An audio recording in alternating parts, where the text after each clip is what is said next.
Welcome to the show.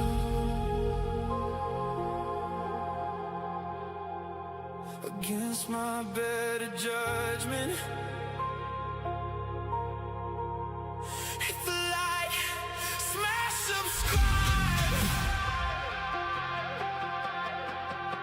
Let's go.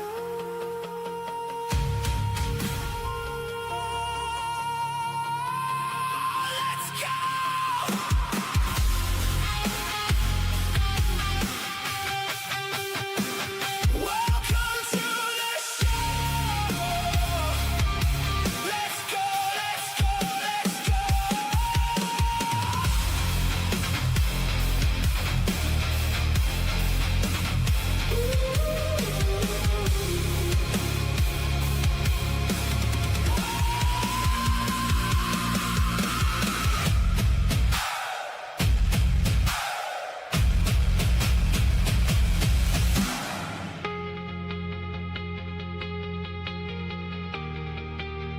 Welcome to the show.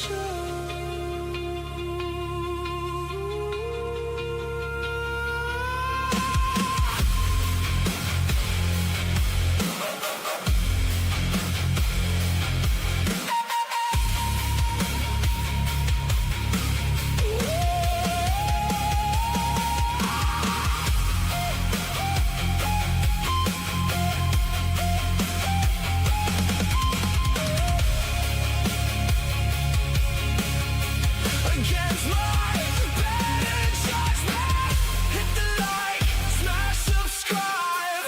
Let's go, let's go.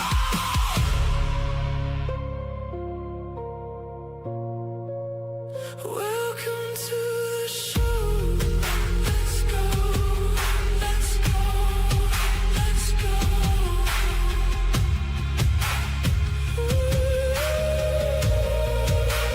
Welcome to the show.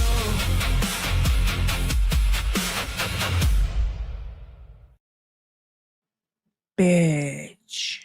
Do you know what I hate more than anything in the world?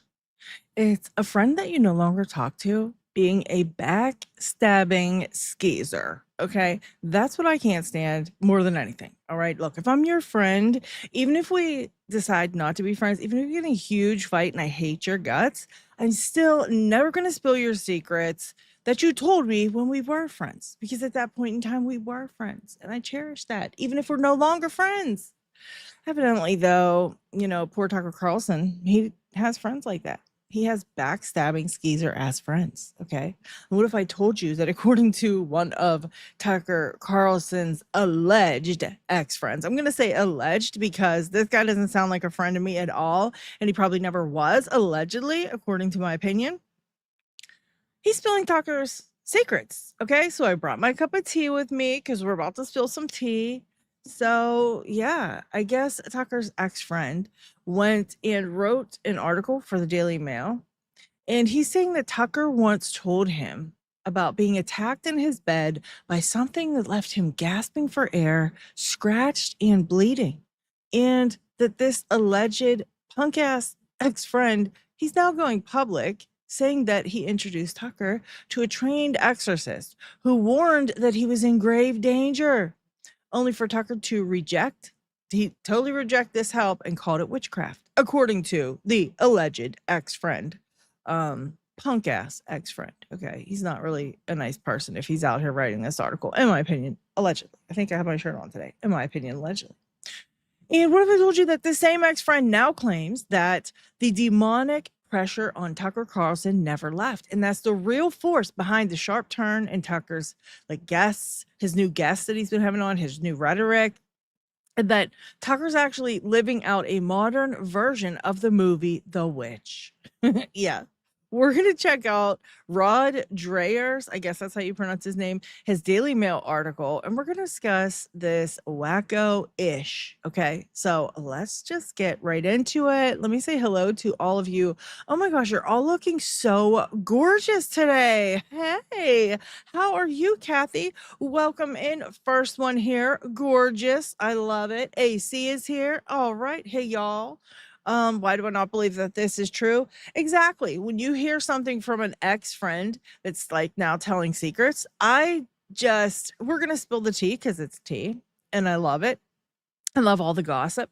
But this guy's an asshole, in my opinion, allegedly, because you just don't do that to your friends. You just don't. It's ridiculous. Yet also was first. He says, never mind. But I think Yet was first. We've got 2 streams running again. We've got the vertical. We've got the big screen. If you don't like the vertical format and you want to see more of the screen, please click the link that's in the description. It's the very first thing. It says for full screen version, click here, something like that. Click that and you'll come over to the other version. There's a chat going in both. I'll show the comments today. I will make them wide and big so everybody can see the entire chat and you can respond to each other across the platforms if you would like. But I do this because, we're trying to hit 1 million subscribers. And sometimes when you're in the vertical format, more people can find your stream. So if you're new, please subscribe, hop in the chat, tell us a little bit about yourself. If you are a snarky bee, welcome in. You're in the right place. All right. You're in the right place. Era is here. Era says, hi, hey, hello, hola. Lavarusity says, I love this channel. Christ is king. Christ is king. Welcome in. Thank you so much. Holly House is here. I'm guessing that Philadelphia is coming after Tucker. Exactly. Yeah. This whole article, wait till you hear it. It's obscene. The crazy ish that's presented in this article is next level. And out of the blue, too. I don't know what the deal is with suddenly going after Tucker. I didn't realize they just decided to. It seems like you're gonna see this. It's pretty wild. Jill Sand is here. Yeah, finally made it to a live in time. Yes, welcome. And please hit that like button. We can't get this stream out to many people if you don't hit the like. It's all up to you guys. If you actually love me, you'll hit that like button. You'll share the stream out. You'll get your friends to come over and hang out with us. Kennedy is here. I'm here for the snark. Biggest hugs from Puerto Rico. All right, Puerto Rico in the house. I love it. I didn't know you were from Puerto Rico, Kennedy. That's awesome. Cheesy friend is here. What? I was working. Now what happened? Yes, please hit that like. Yes, double tap on the mobile screen. If you're on your mobile screen, you can double tap the vertical version to get that like in there. I appreciate it. The queen of the snarky bitch. I know that's right. Thank you. Thank you, Jill. Who else is here? Sedona. The third party is finally here. America First, Tucker Carlson. Yes, yeah. Hopefully, Tucker gets his third party up and running. We definitely need something, right? We need something new because what we got ain't working. Not at all. Emma is here. Hello from England. Welcome and cheers, Emma. Thank you for joining us. England's in the house. I know that's right. Where are you guys all from? We've got Puerto Rico, England. Welcome in Era. Welcome. I think I said hi to you already. I don't know. Ashley is here. Daily Mail. Yes, it's hilarious. You know what? I signed up for them just for this crazy tea and the scoop that they like to, talk about.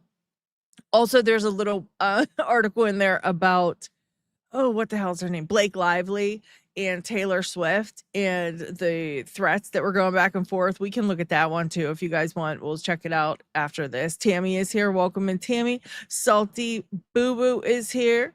Yes, unfortunately, most people are backstabbers. It sucks. It really sucks. It really does. Vegas, I believe Tucker is in danger, but not because some spirit told me. Yeah.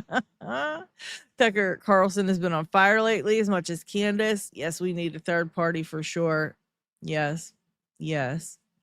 Who else is here? Did I say hi to Erica? Hi, Erica. Deb Daisy. Hello. Tammy. Hello. Painful Truth. Hello. All right. Wisconsin, England, Texas, upstate New York. I love it. Cali. All right. Used to live in Conroe and DFW. Where the heck's DFW? All right. Hello from SLC, Utah. Is that Utah? Sunsalt and Soul. SLC, Utah, I think you're saying. I don't know for sure. P-Dubs. We know where P-Dubs is at. She is in Australia. Tucker knows the truth. The evil alien lizard people control the whole earth. Me and my friend Jack Daniels have seen them. Welcome in, Rod. I think I said hi, Rodolin. New Jersey. All right, CD is in New Jersey. Welcome in. Native New Yorker moved to Puerto Rico during the pandemic. Okay. Okay. It's in your DNA. Okay, Kennedy. Now I know what's up. Yeah. Yeah. If you were in New York, you definitely grew up with the snark. All right. Uh Jean, I think it's Jean via Wild. I hate when they put the at names in here because, everybody uses the different ats.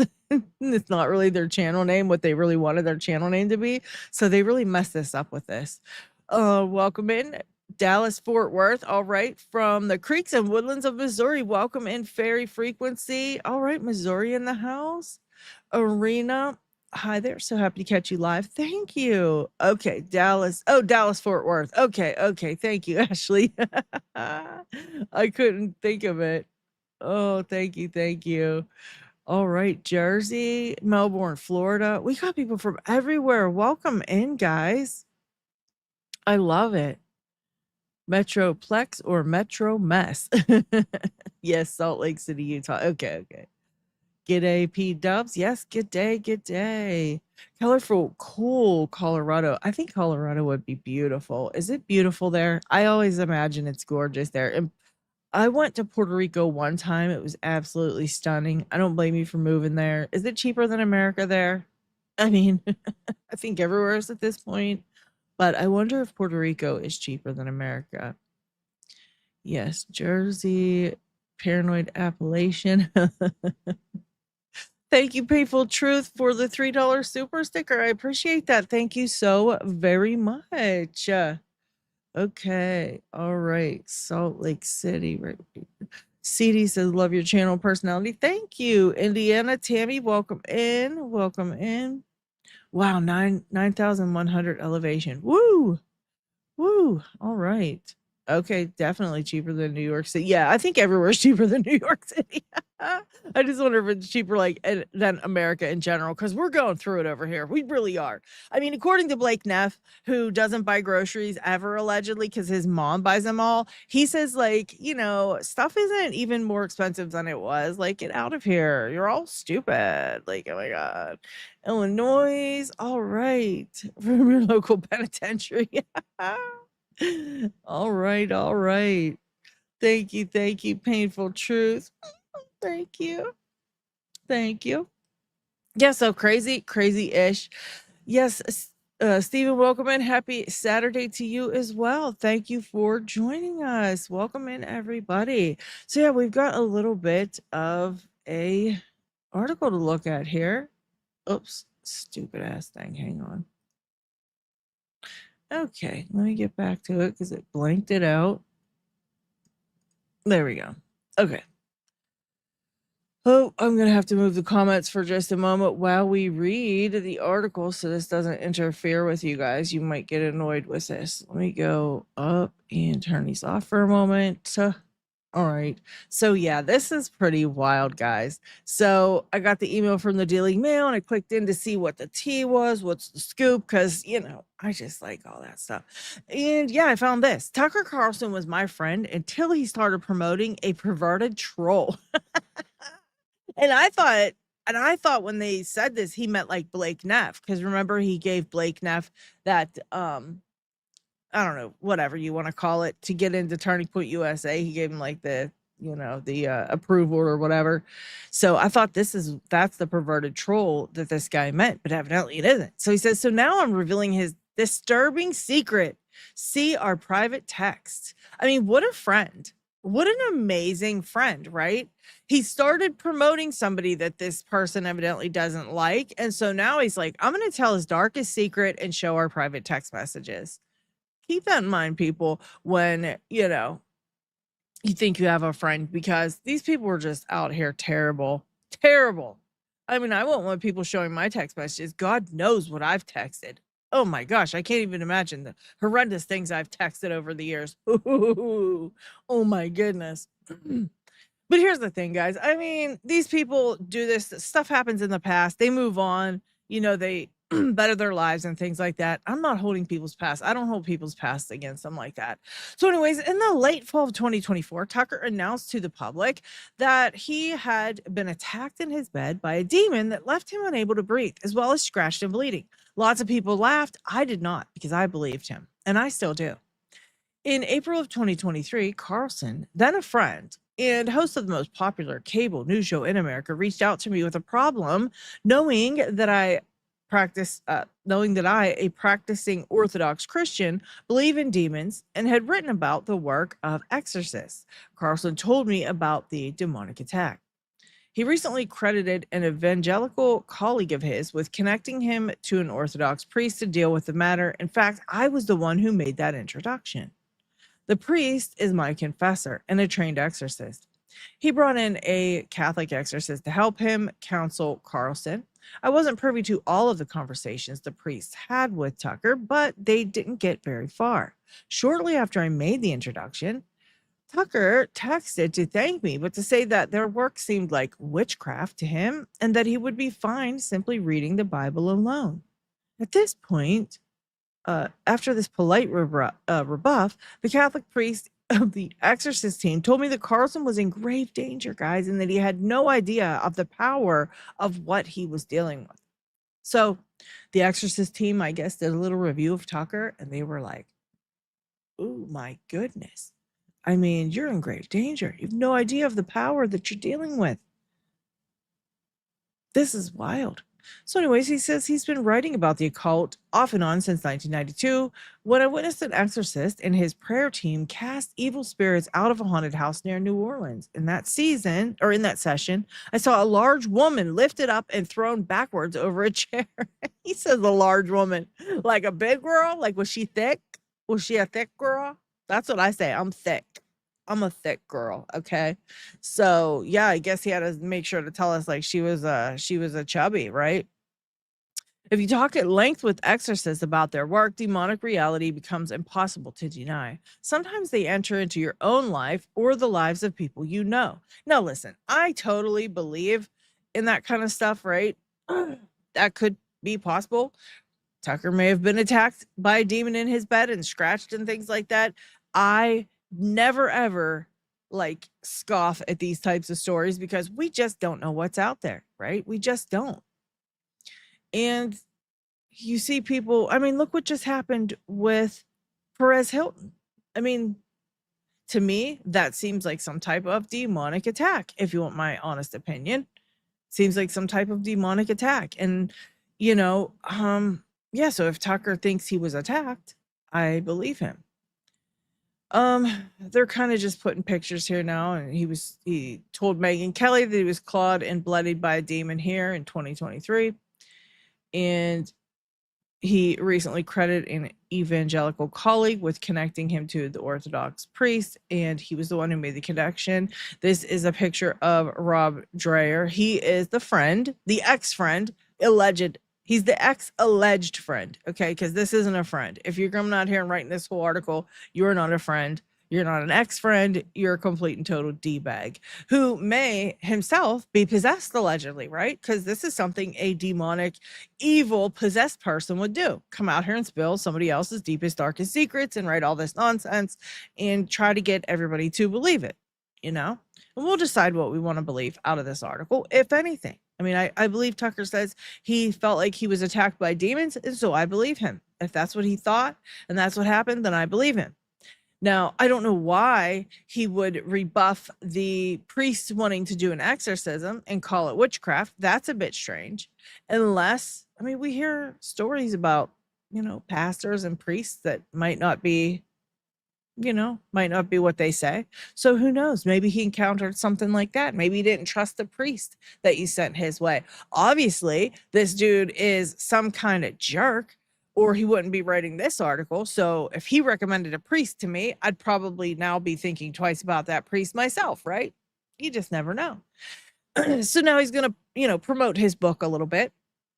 In my stupid book, I write of a possessed Manhattan friend through whom demons manifested during my visit. A psychiatrist appointed by the Catholic Archdiocese could find no natural explanation for what she was suffering. She was at the time awaiting exorcism.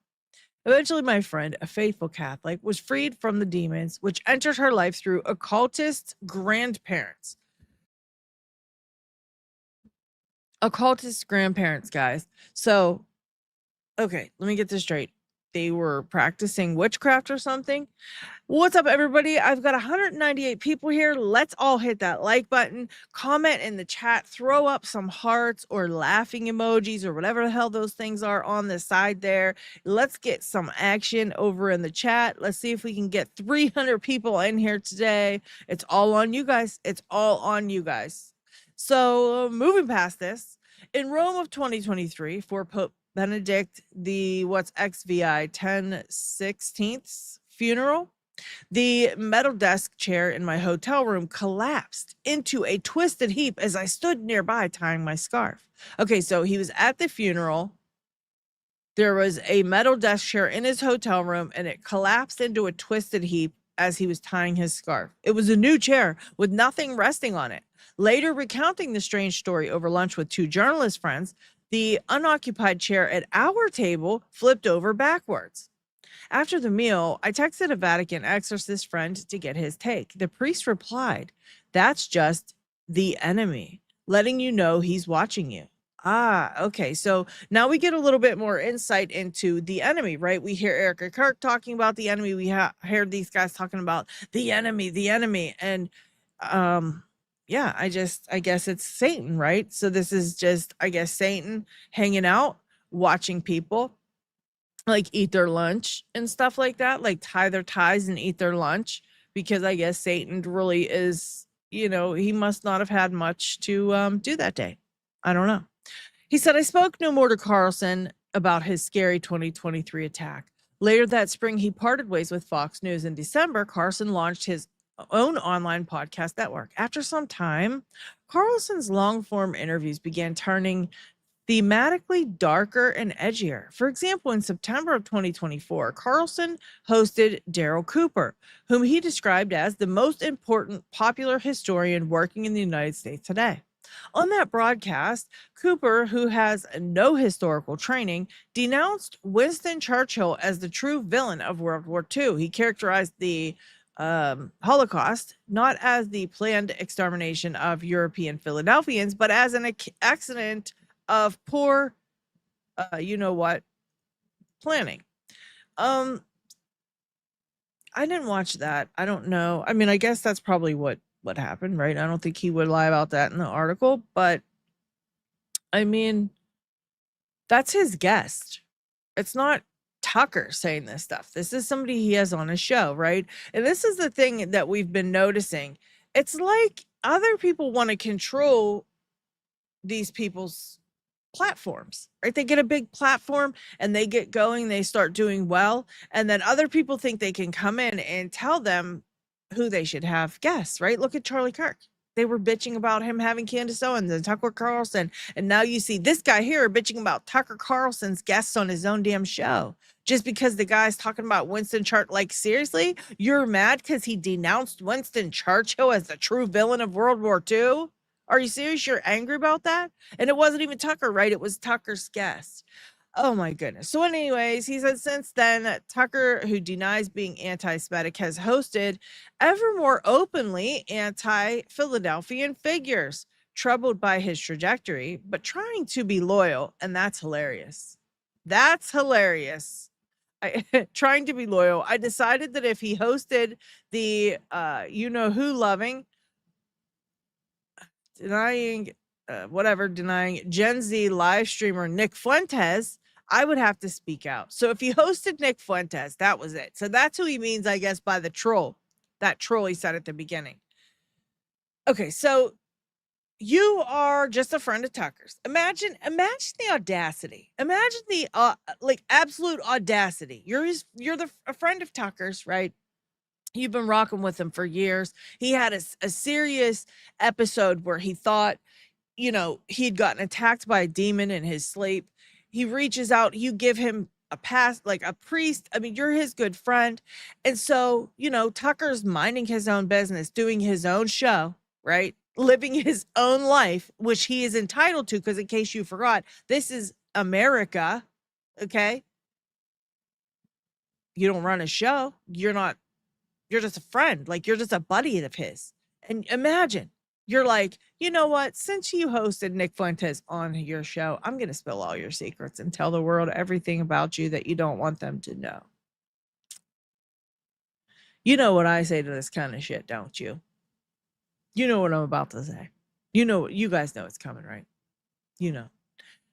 Fuck all the way off alleged friend of Tucker Carlson, because a real friend would never behave like this. Okay. Never in a million years. No, they wouldn't. Not at all. What a D-bag. He says that day came in late October when Carlson brought Fuentes, whom only months earlier he had described as this weird little gay kid in his basement in Chicago. Now he's spilling that, right? He's spilling that, saying that about what Tucker called Nick Fuentes. Probably like a little inside secret there, bitching about him and talking about him and whatever. And Tucker referred to him as that. But there are people that get their panties in a bunch and get mad because, Tucker, in a private message to his friend, and we don't know the back and forth, we don't know what the friend said, whatever, will get mad at this comment. Like, oh, can you believe Tucker said that about Nick Fuentes? That's terrible. Like, some people will get butthurt over this, even though it was a private conversation, and now he's putting it out here for the world, right? He says he had him onto his program for a 2-hour softball interview. I don't know if he means like it just was not a tough interview, if it was just like a whatever. I guess that made this guy's butthole actually hurt. He got super butthurt. I mean, his butthole was like really, really hurt. He says, on my Substack, I called out Tucker, once a sharp and skeptical questioner, for helping bring this perverted, Philadelphia-hating troll into the mainstream. In that essay, I warned that Philadelphians are the canary in the civilizational coal mine. Following Hannah Arendt's warning that a rise in anti-Philadelphianism is a clear sign that a country is preparing itself for totalitarianism by normalizing conspiratorial thinking. Now, that's a lot to swallow. I think he basically just said, blah, blah, blah, I'm a little bitch. And, I didn't like who Tucker put on his show. And so I'm going to come out here and just try to ruin Tucker Carlson. And, because I'm reading this article, I have to say I like Tucker Carlson even more. And I'm going to start watching him on the regular. So now he has a whole new viewer in me, because I didn't really watch Tucker that often, right? I watch him here and there. I watch clips of him. I kind of sort of in my peripheral. But now, because of this, I'm definitely going to watch him. I'm definitely going to be like super supportive of Tucker from now on, just for this stupid ass shit. He comes back and says, Tucker's response was swift. He texted me an angry denunciation. Our friendship was over. Well, no shit. Honestly, what would you expect with that type of behavior? With the size of your ball sack, that you have the balls to text somebody else about what they're doing in their own life, on their own show, and minding their own business, it's just insanity. It's insanity. Truly insanity. Why is my reader not working now?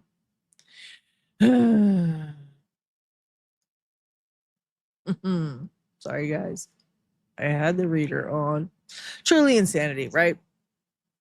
So since then, Carlson has had a descent into anti-Semitism, which is not the same thing as opposing the Philadelphian government. It has only grown worse, right? His anti-Semitism has just only grown worse. So too has the embrace of Philadelphian hatred among younger Americans on both the left and the right. So what does that have to do with Tucker? I don't know.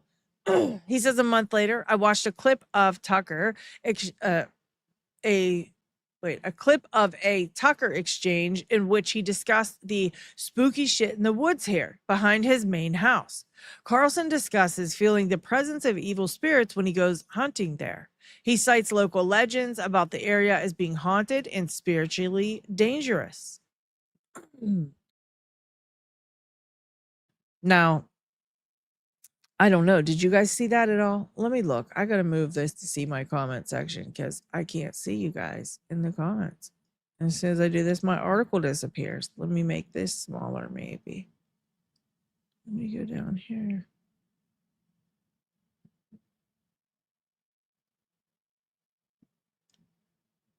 Emily here. Welcome, Shauna. Welcome in. Welcome in. Yeah, they are folding like a house of cards. That's why all these idiots are coming out. I agree. It's just getting ridiculous. Always the blame Candace Owens and them for everything. You're right. You're right. It's always blaming somebody else for something. It's never just, it's always something.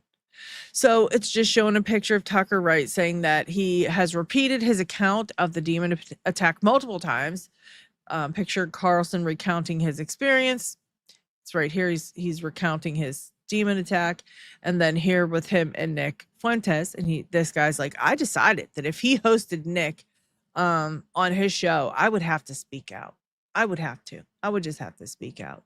I mean, what a piece of shit, allegedly, in my opinion. You've got to be a giant piece of shit to think that this is cool in any way. Honestly, ridiculous. And then, you know what? None of this is even that bad. What have you told us about Tucker? He rejected the thought of having the weirdo who he thought maybe potentially was a weirdo priest perform an exorcism on him because he thought it was weird or whatever. That's all we've basically learned so far in this tell-all about Tucker from his ex-friend, who wasn't really a friend because no friend actually goes and does this. He says, then it hit me. Tucker Carlson is living out the witch. He's living that out, guys. It's set in 17th century New England, in the 2015 Robert Eggers movie is about a prideful man exiled from his Puritan community to a cabin at the woods' edge. A demonic force living in the forest infiltrates the man's family through his arrogance, eventually destroying them all. It seems all too familiar to some who have watched Carlson's bizarre public unraveling. Has any of you guys seen Tucker's bizarre public unraveling? Has Tucker been acting weird or something? Like I said, I don't keep up on him that often, and so I'm unsure. But honestly, like, I've not seen him unravel in any way. I don't know. It cracks me up because they want you to think these things from reading these articles, right? There is somebody out there who's going to read this and go, oh, wow, Tucker's unraveling. He's going crazy. I mean, we've not seen it that I know of. I haven't seen anybody talking about it online, like none of that, nothing. But someone's going to believe that, someone's going to believe it because it was written in a stupid article. Then he says, is Tucker possessed? I can't possibly know, but I doubt it. Exorcists say true possession is actually rare, but he is oppressed by demons. So he's not possessed, he's oppressed. They're using him to spread hatred of Philadelphians. He says, I really think so. And I've discovered recently, so do others who know him and are trying to make sense of what happened to the journalist they once admired. So it must be that Tucker has just, completely and totally done a 180, changed everything he believes in. It can't be that we see some things we don't like and suddenly then we just don't like them, right? So it couldn't be that everything's going along smooth as ever, normal as ever, and then all of a sudden we, see somebody doing that one thing that we don't really care for.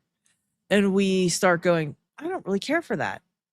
I mean, couldn't be that, right? Couldn't be just normal events leading to Tucker changing his mind about things. It has to be like some type of mental break, or now it's like demonic oppression. It's demonic oppression. He says he's no longer the man I used to know, and it all started with some baleful entity assaulting him in the night. Oh, so that's what started it now. That's what started it, guys. A baleful entity attacking him in the night. That his proud refusal to accept help from priests with the training and experience to deliver him from that evil. Let's be clear, okay? Tucker is not the enemy here. He needs prayers to escape the jaws of the real enemy. a devouring dragon whose insidious nature he does not comprehend. Okay, so who sounds like the weirdo in this situation? Honestly. Is it Tucker who's minding his own business and then suddenly Nick Fuentes comes on his show and this guy decides to speak out? Or does the guy who decides to write this whole article talking about Tucker Carlson as being devoured by a dragon whose insidious nature he does not comprehend? Let me know in the chat. If it's Tucker, put a 1.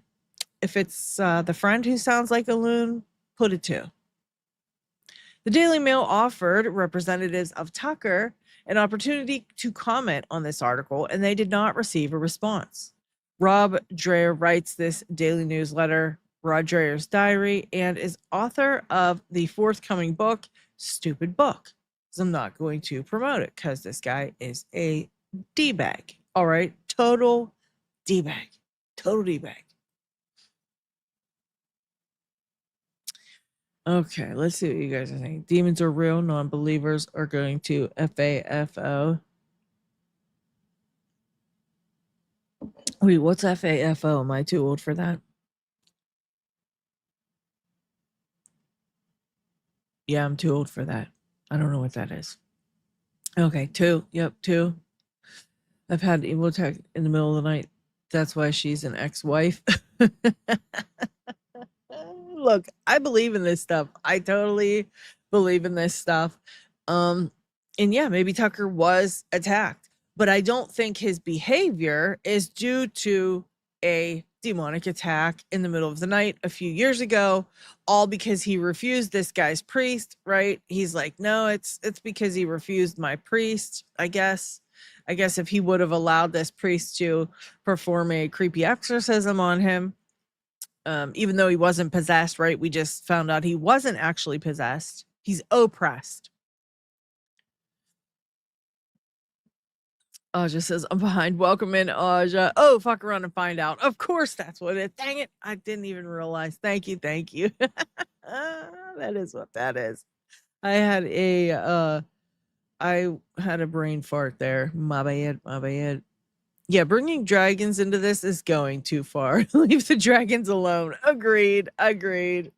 Yes, I've seen demons and I know they're real.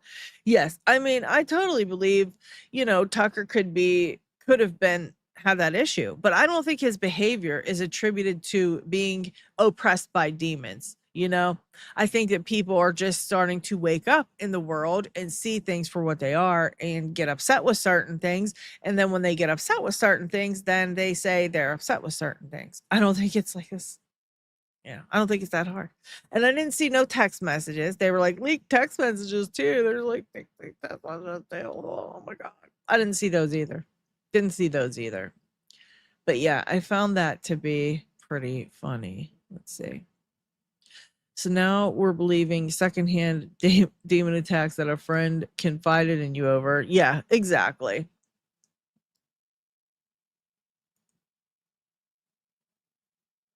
Yeah, exactly. It's just, I mean, they're reaching.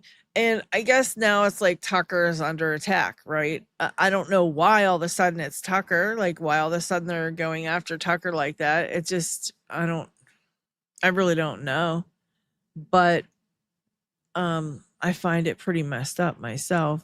Let me go back to that. Let's go back there and go. I want to see this other article about. Let's see if I can find it for you guys. Oh, let's see.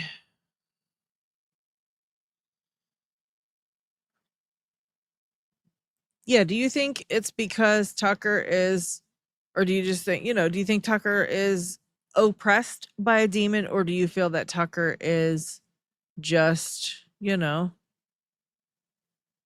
pissed off at Philadelphia and what's been going on there?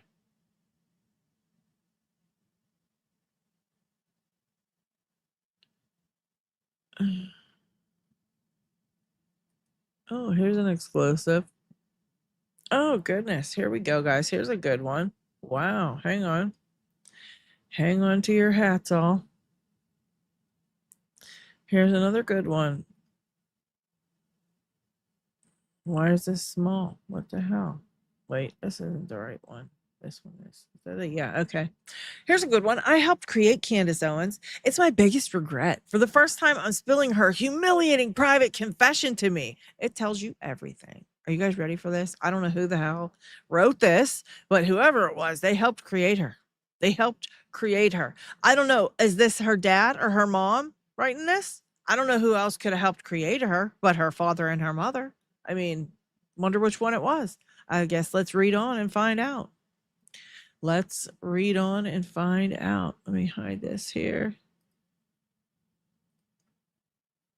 Oh, you know what? I must have missed it. Let me go back up.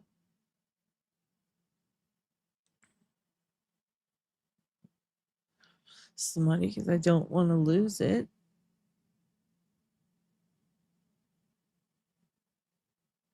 I need somebody. Oh, there it is. I need somebody in here to star these for me. I don't have nobody in here with me. Okay. This Money True said occult just means hidden. And thank you so much for the super chat. The 279 Canadian dollars, I believe that is. Thank you. Thank you. Thank you.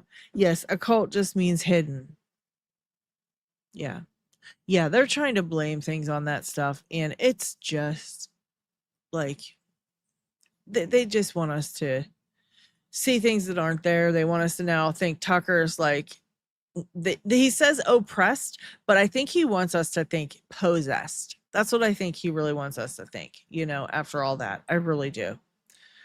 But yeah, over here to this Candace. They helped create Candace. It's their biggest regret. I guess this is her mom or dad again. Love her or hate her, Candace is unstoppable.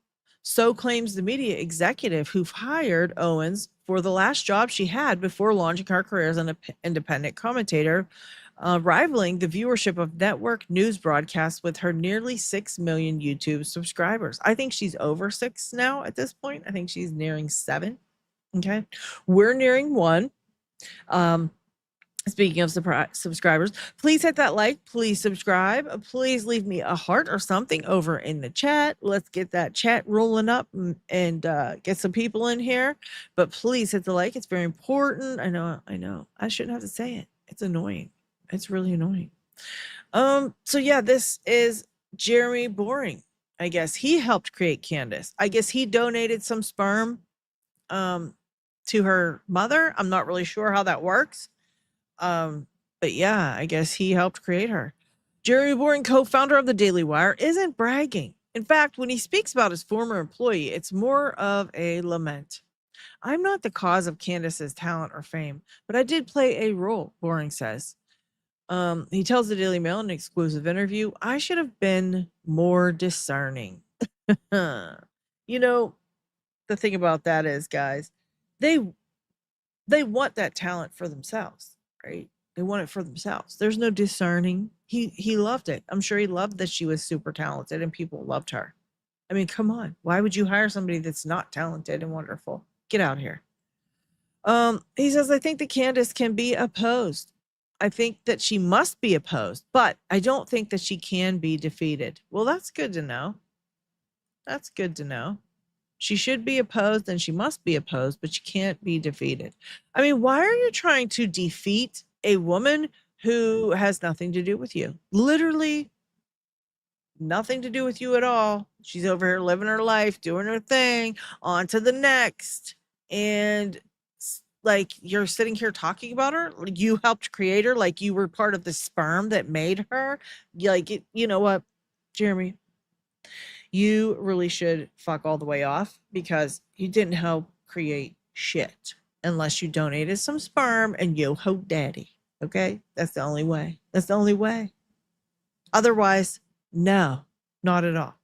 In March, Boring stepped away from his role at the Daily Wire, which he launched alongside conservative commentator Ben Shapiro, helping build the startup brand into a media behemoth valued at $1 billion.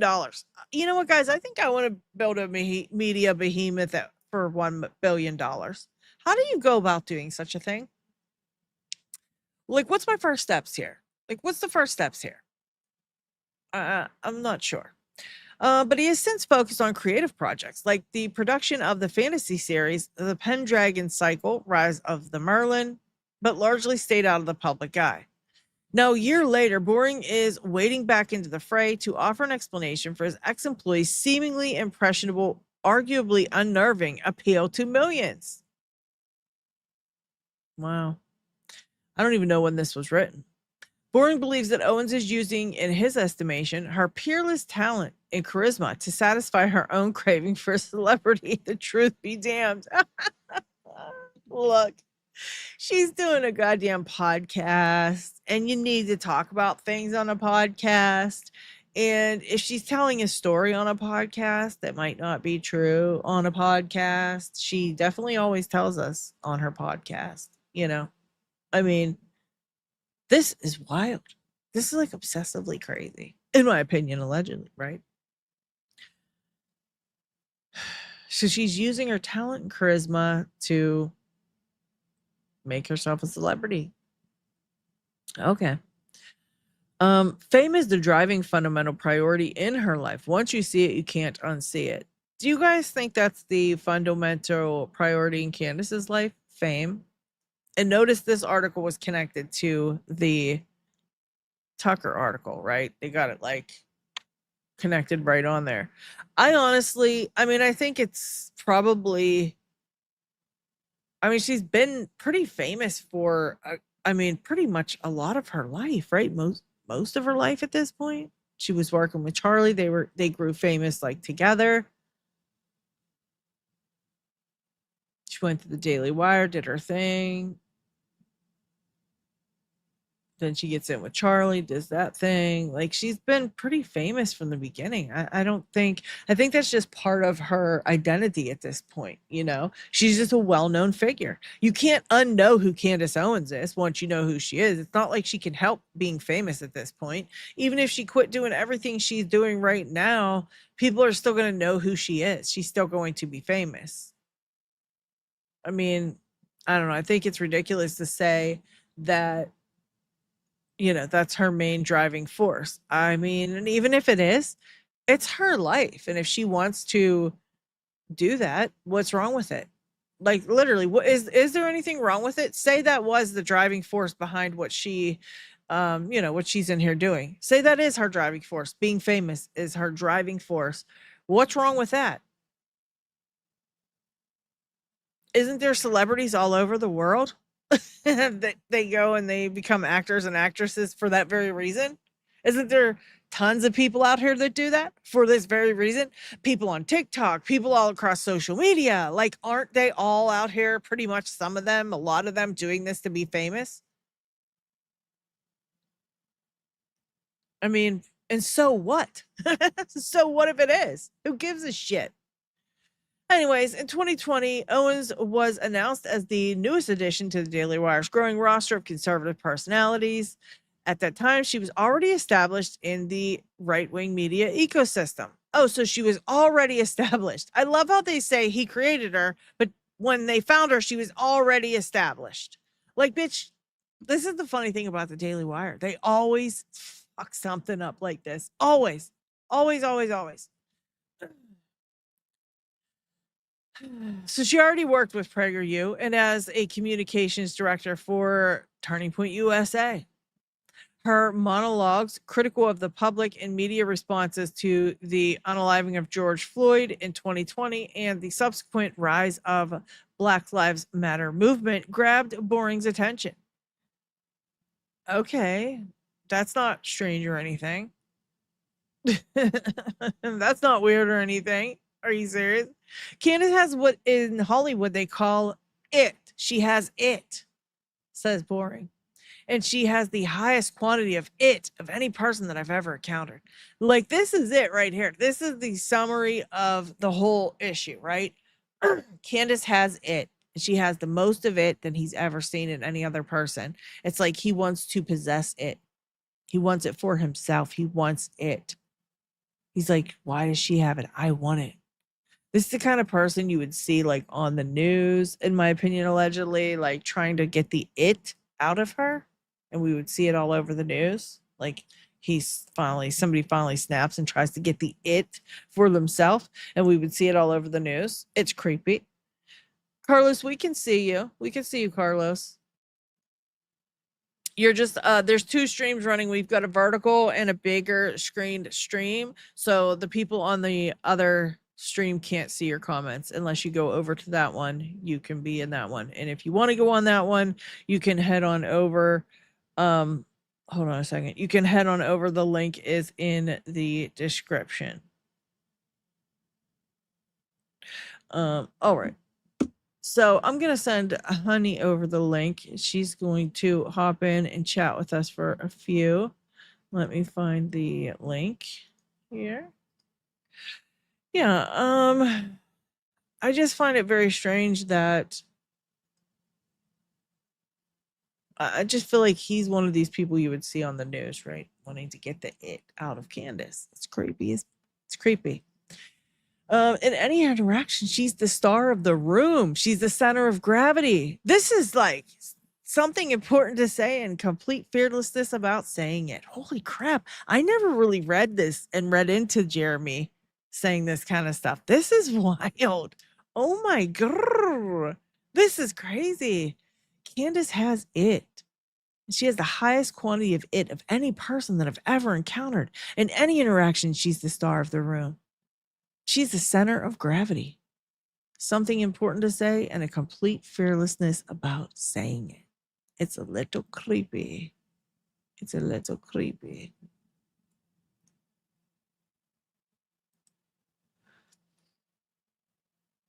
Yeah, the air cult is sending that man to the slaughter because they are terrified of Candace. She literally is dismantling TPUSA every single day. Yeah, this is so good. And you know, they're still fighting an update on that. They're still arguing over on X.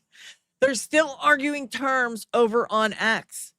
It's redonkulous. I'm going to pull it up and I will give you guys an update. If you're not over on X, you might want to hear the newest, latest crybaby bullshit from this situation, this situation. Let's see.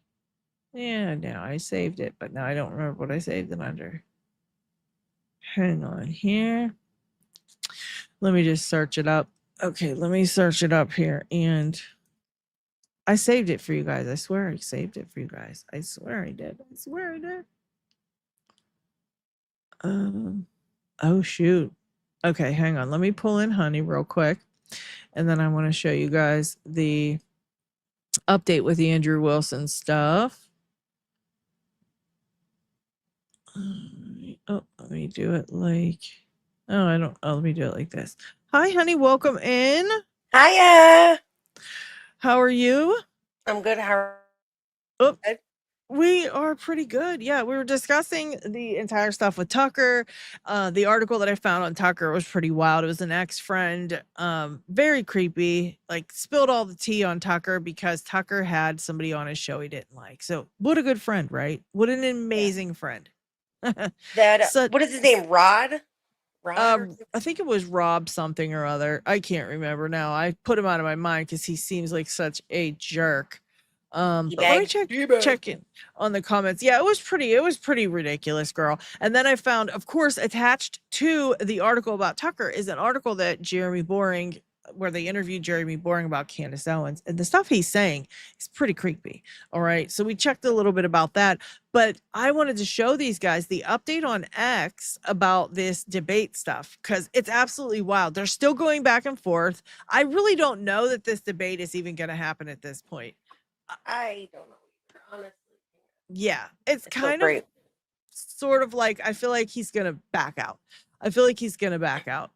I think he's also gonna back out, but I don't know why Candace would entertain his ass. Yeah, a lot of people in my comments are like, "Why is she even bringing this up? Like, why is she even dealing with him?"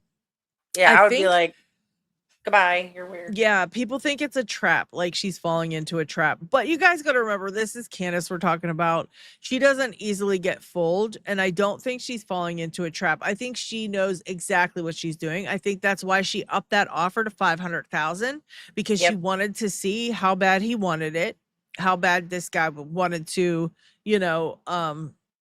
get on there and discuss this with her. And he wanted it bad because he went ahead and was like, I'll crowdfund that.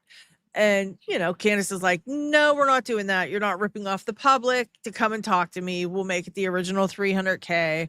But I think it was all just like a little test.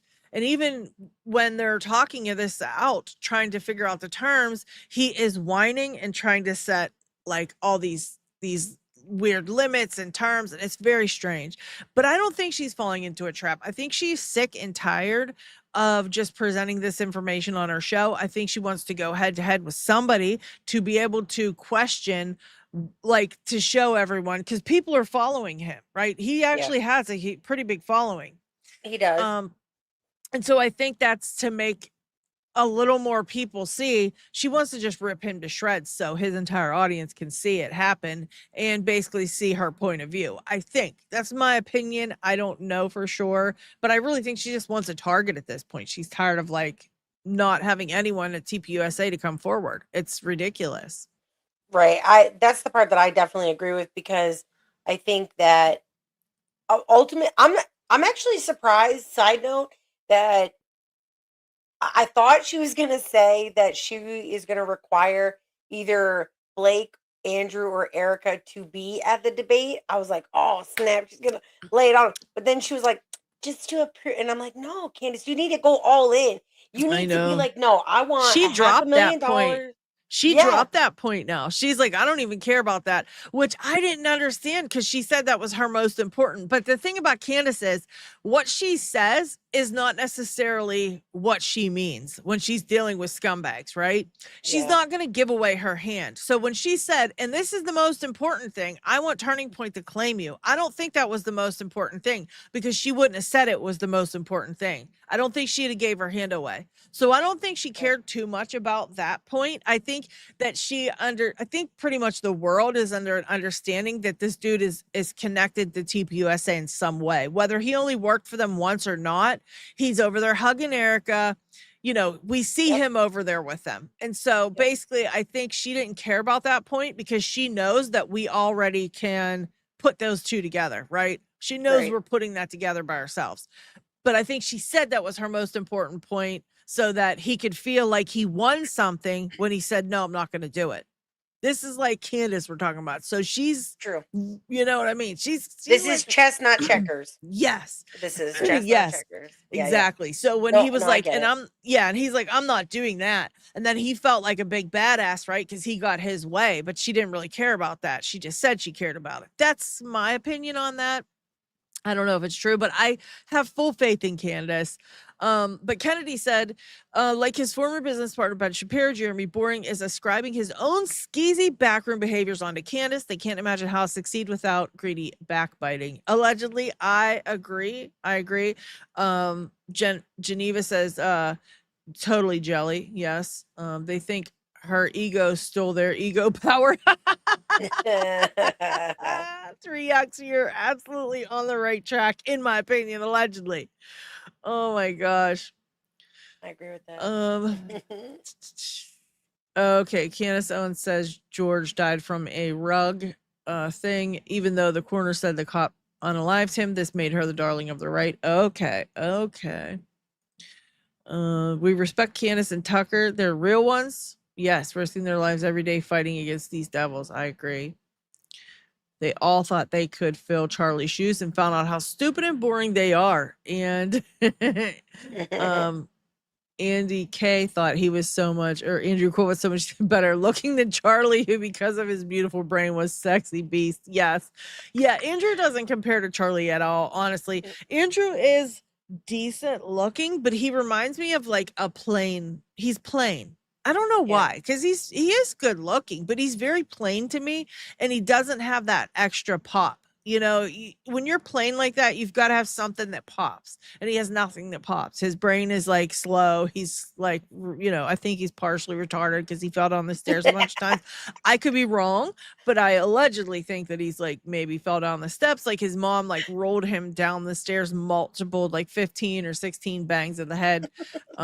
Something up there. Something ain't right, Um, Noticed that Candace was with Charlie when he was a nobody, laughed at, humiliated, was a broke college student scraping by to pursue a dream. Want to guess when Erica entered the picture? Yeah, exactly. Yeah, Candace was there from, that's true.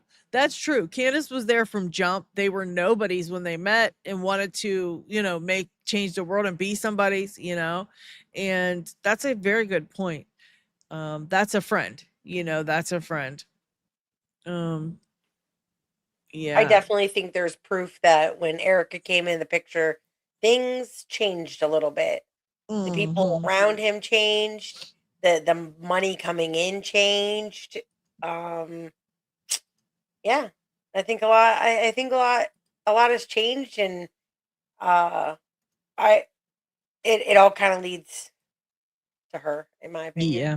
Yeah, I think so too. I think like you said, a lot of things just kind of changed when she popped into the picture. Some good stuff here, guys. Are you ready for this? Dun, dun, dun. Did they keep it in like one thread? Girl, this is hilarious. Yo, So I love her. She's like, he's exhausting. Like, he really is.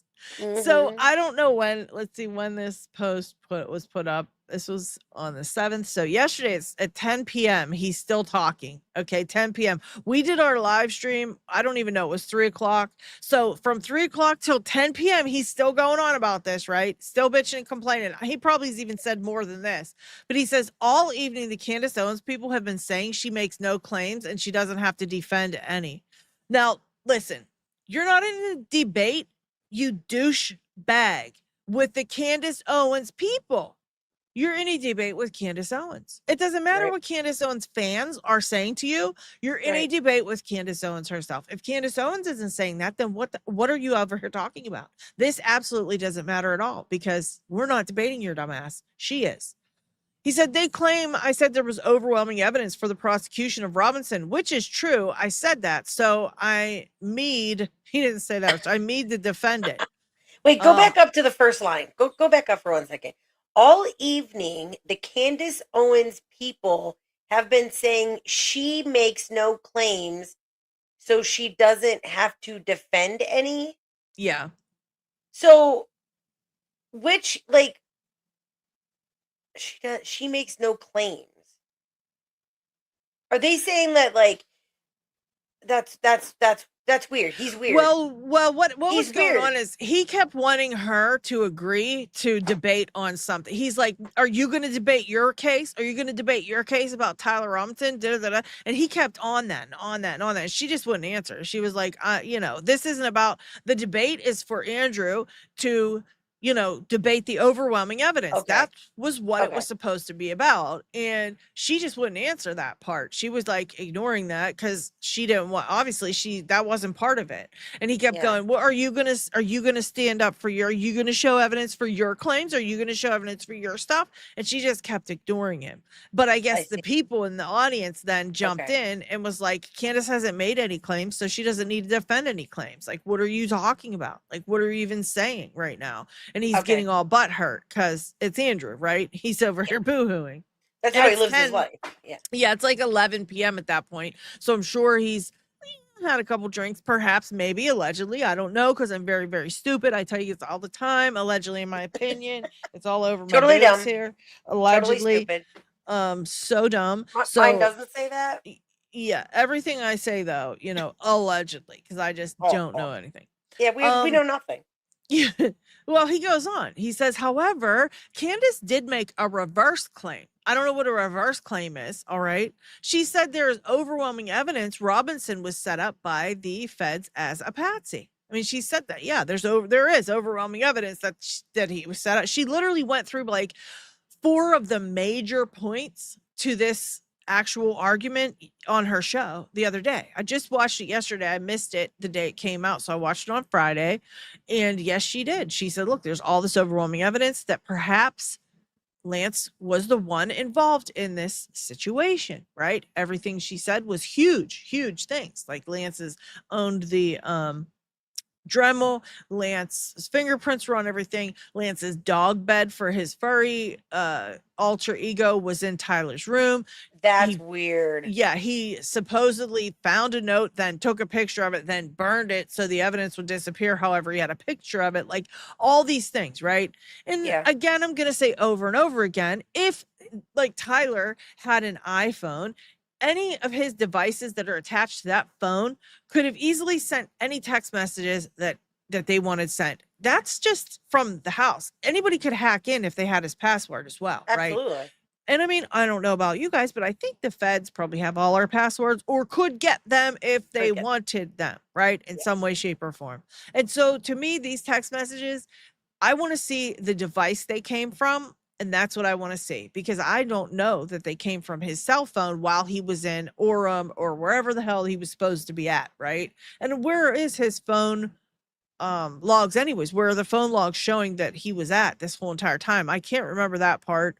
But all that proves is his phone was in a certain position, which again, if you're living with somebody, like my husband has access to everything I own, everything of mine. He has access to, he can come in here and take anything he wants. He knows my passwords. I got a whole, thing of them that he has in case of an emergency. I mean, he has all my stuff. If he wants to set me up, he's going to be able to easily, right? Especially nowadays, because we all have the Apple everything. So you could use many different devices to pretend you're me at this point.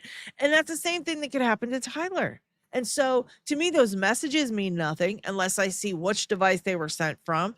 And, even then it's still sketchy, because when you're living with someone, they could easily get your phone and run off and go put it somewhere, whatever. But regardless, she did make these claims that Robinson was in fact set up by the feds as a patsy. He said, so I will take the position that the evidence is more compelling that Tyler was alone, unaliver, not set up by the feds. She takes the position of her claim, which she says overwhelming evidence he was a patsy put there by the feds. If she agrees, then we are all set. How the hell can anybody argue against me here? We both made claims. We both defend them. I mean, because the thing is this, they're not there to debate two different things. Normally, I don't know. Normally it's like you're debating whether or not you have overwhelming evidence. She's saying you don't have overwhelming evidence. That was supposed to be the debate. He says, I have it. She says, you don't have it. It wasn't supposed to be, I say I have it. You say Tyler was set up by the feds. So now it's like a double debate, right? They're debating two different topics now. He's trying to throw a couple of different things in here and make things difficult, is what I imagine, right? And he takes a clip of Candace saying, how can you sit back and pretend you don't see this? And Ian Carroll comes in and he says, Candace makes plenty of claims, and those she stands by, she should defend. But this is a debate about Tyler Robinson. You're representing this, the side that is trying to convict a man and put him to death, Andrew. Candace has not accused anyone of unaliving and is not trying to put anyone to death. Most of her claims are introducing evidence, tips, and anonymous sources. And yes, perfectly reasonable to question all of that if she's going to present it as facts and evidence. But you look awfully scared to actually champion your side of the debate that Tyler did it all on his own. You seem mostly just interested in trying to clip up a bunch of old Candace episodes out of context to try to attack her. If the evidence is overwhelming, Andrew, just go champion your position that Tyler did it on his own, that you totally believe with your full chest. And if the evidence isn't actually overwhelming, well, then maybe it's not so morally wrong for Charlie's best friend to ask some questions. No one cares what you think of the episode where Candace talked about Project Looking Glass, or whether you liked her old intro or new intro more. We're here to figure out who unalived Charlie. And so Andrew continues. So then what's the issue? I will defend my claim of overwhelming evidence and she will defend hers. Let's get to the truth. You agree, right? Oh my God. And then Mason chimes in. Oh, wait. Even more things happened. I missed it. Andrew, I thought you wanted to debate Candace over Charlie's unaliving. This has zero to do with that. You're just attacking her on all fronts. Why? Because she told us your wife has 3 kids by 3 different men. Like the whole world understands that's his trigger at this point, because he let that one rip on his other video, It's just, what's up, Coco Beam? Welcome in. Andrew was on a live deciding what kind of beer he was going to drink. LOL. I mean, Yeah. it's ridiculous. I mean, he just gets sloppy though, and just starts running his mouth, and that's not good. You know Yeah. what I mean? Like if you wanna throw a couple back, hey man, no one gives a shit. But you're getting sloshed and If just you're running your mouth. Yeah, and Fuck like if out of you're here. going to debate Candace Owens, go ahead, have a drink, see how good you do. You know what I mean? You're Yep. already like you're just I don't know. In my opinion, she definitely is aware of the trap that they're trying to put her in. She's aware that they're trying to get her to say things that she shouldn't say. But I mean, Candace has been doing this for years. She's been debating for years. I mean, she debated alongside Charlie Kirk, who was one Yep. of the best debaters of our lifetime. I think Candace is also one of the best there is. I Mhm. think she probably has a team of attorneys that tell her what she can and can't say. I mean, she's been through this right multiple times and things. Um, and so I think she sees him coming a mile away, honestly. I think Yeah, so too. they are just going to make fun of Andrew. Who cares? I just went on a platform bigger than hers, which is why this all started in the first place. I mean, how the hell does someone like Andrew, such a total turd, get on such a huge platform is what I don't understand. Like, Like why are Joe they Rogan. platforming this douche all of a sudden? It makes no sense to me. It really doesn't. I'm actually quite stunned by that. Like, why are they platforming this D-bag? So Candace is getting pissed, right? She goes, geez, he's still going. Yes, Andrew, I firmly believe there's evidence Tyler was set up as a patsy, and I'm more than happy to defend that claim. Can we now take this offline and organize the debate officially? This is just getting exhausting, which I think is your intention. Yes or no? We aren't doing this all day again. Yo, Candace she's is man. not messing around, dude. Yeah, here she goes here. And to be extra clear, yes, yes, yes, I accept the claim that there is more evidence Tyler was set up as a patsy than evidence that he committed this crime. I'm willing to defend gladly with the facts of the case presented thus far. No more pivoting. Say yes and let's organize the time and payment offline. We are all exhausted by you. So then he says yes. Like Wow. he waits an hour, of course, though. Right. He Of course. waits an hour to say yes because he's like a dick God, he's bag. such a dude. Yeah. D-bag. Yeah, bad faith actor. He's just using this back and forth with you to boost his own irrelevant platform, in my opinion. It's why Yep. he won't settle details in DMs. These parasites thrive off of our attention. And that's pretty much the gist of it, right? That's Yeah. pretty much totally the gist of it. And I think Dylan Dennison is fairly accurate at that statement. Like I do think that they are doing um they're doing this publicly to boost their own numbers, their own egos or whatever you want to call Yeah. it. Yeah, I think for sure that's why he's out here just keep running his mouth on social media. Yeah. Pitsy says, in my opinion, Candace should not engage with this demon at all, ever. Run, Candace, run. And Shauna says, when you Google him up, the only way he makes money is through like super chats and live streams and stuff like that. He shouldn't have that much money just letting her mind. I don't get it. Yeah. Yeah, I don't know. I think he is getting the money from TPUSA-ish people, right? The Air cult is going to be sending him money. And I really hope if he does try to crowdfund this, I really hope that people just don't donate to this. It's terrible. I agree. Although I could see Candace taking the payment and donating it or something like that. You know how she is, And I think she is probably a person who does donate for things and does that kind of stuff behind the scenes with like anonymously and not trying to make a name for herself out of it. She's one of those that would do it just to be a good person. Yep. Yep, I totally agree. She just posted something 13 minutes ago. What? I'm gonna look up. I thought at one point Andrew Wilson and somebody were going back and forth on X about like the money. Somebody else was throwing in. Oh, wow. Yeah, I hang on, missed I'll that. find it. Shauna says, I'm confused. This is what he's done for a living. House. He got that much money. I don't trust all this. Yeah, I think, like, yeah, I really don't know, Shauna. I mean, at least with his social media platforms, when he's out here posting on X, anything that you post on X, the more engagement you get, you make money from that stuff. Like, I don't know the whole thing of it because I can't make money on X. Nobody has my X and nobody engages with me ever. I think it's because I had it set up at first for something else, and then I switched it like I don't know, 7, 8 months later into this account here. That could be why I'm having such a hard time, but I literally can't get any followers on X, and people don't see my post that often. So I don't know the monetizing part of it, right? But you can monetize your content over on X. And if you're hated and you type something out there about Candace Owens, all Candace's people are going to come over and engage with that, right? They're going to come over and tell him to F off, eat a bag of dicks, whatever they're telling him.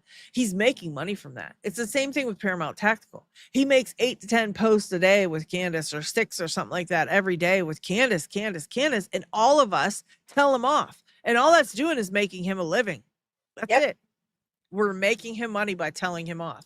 So, again, the best thing you could do with all these people that come out here and do this kind of stuff and say this stupid shit, you can ignore them. If you don't say anything, they don't make money.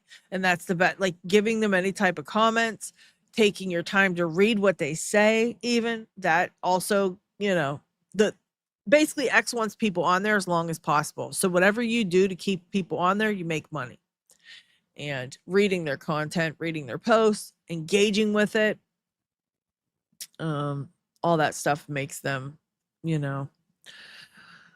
super chats is a way to launder money to influencers. I never thought about that. I don't know. I mean, sorry. It's still all on record though, but I guess yeah, and I YouTube don't takes an know. awful big chunk to Mhm. use that as a way to move Yeah. money around. You know what I mean? Yeah. Where the hell is it? Oh wow, Diligent blocked me because I agreed with Remington's mom that he shouldn't talk on something he doesn't have complete knowledge of. Like, sorry, I disagreed with you on one thing. Yeah, that's a little much. Like I said, I look, guys, I appreciate every single one of you that tune in to watch and hang out and listen to me, snark on things or whatever. And I do try to always, go through the comments and see what you guys are saying. And obviously, I appreciate when you just speak your truth. I don't care what it is. If you disagree with me, disagree with me. Like, it's fine. I'm not going to block you because you have a different opinion. We don't all agree on everything all the time. It's what makes us it's what makes people interesting, You have different opinions. You chat about things that you feel differently about. Some of my like best friends, I would debate with them all day long. Like, we'd sit there and argue about things for hours, and it was fun. I had a great time with it. And so I don't really block people for that. The only time I ever really block people is when they start saying like really disgusting things, or they're rude to other people in the chat or in my comments. Yeah. She should investigate him way more before accepting this challenge. He's a slime. Well, Pitsy, I have a feeling. Before she even brought that douche's name up on her show, she knew everything about him. I have a real big feeling. She probably put her team on that like days ago Yep. when she first found out about this. And she probably had her team pulling up everything about him, watching. She's probably been studying every single debate. I mean, she's really brilliant. I think this is going to be a great example of showing Candace showing what a badass she is. I really do. Cause I have full faith in Candace. I think she knows every trick he's going to try. I think she knows every trick he's going to try to play. I think she's already prepared for anything he's going to pull out of his sleeve. I think she knows everything about him. She does all his debate tactics. I mean, look at we were Yep. on Barron's one live stream. It was his members live stream, but he was going through all kind of debate tactics and talking about which ones Andrew likes to use. Even Barron can see what types of debating he does. And all she has to do is be prepared for that, right? And just kind of know how to counter those, which I'm sure she does. I mean, she's been debating for years. Absolutely. Absolutely. And I definitely think that not only has she, but her team has studied his debate style, because I think it's the same shit over and over and over again. I do. Yeah, I don't think he's as versed. I mean, when Candace goes out, she's debating like actual people on actual topics, and she was going out with Charlie, just debating a whole ton of different people about all kind of different things. Like, she's been doing this, and Andrew's been sitting on the whatever that show is called, debating one type of person, right? These Yep. women who are sex workers. That's what he debates. Yep. And that's been his whole thing for a while. And Yeah, then they yeah. suddenly are like bringing him out through TPUSA. It's like, how do you give a platform to such a piece of crap? I do never understand it. I just won't. I just never will. And it's a shame, because this is what we do. We give platforms and we give our energy and time into the most disgusting, horrible things, and we make them popular. We do it. Yep. No, and I agree with that. And I think Barron said it actually a night or two ago, like a few shows ago. But yeah, actually, it was right after she brought out the list of 92, right? Yeah. The protect, which remember when I told you the other day, like last Thursday or something like that, that those idiots were targeting me on X, calling me Oh, names and all this yeah. other stuff. That's the group. They're all in there. Yeah. As they're flipping through, I'm like, yep, that one, that one, that one. I'm like, this is so weird. Talk about projection. So they came in and attacked me and accused me of having some crazy group, assembled to like go after these people. Meanwhile, it's them. They were doing it. Like, that That is was the crazy to list, me. right? Yeah. Yeah, there was a So list. 92 people. I don't Where even want to is say their that names right now, because list? I don't even fucking I don't like, they're fucking useless people. In my opinion, they're totally useless. But Yeah, Baron the thing Baron is has though, said, where did this list actually originate from? A person who was leaving the group, right?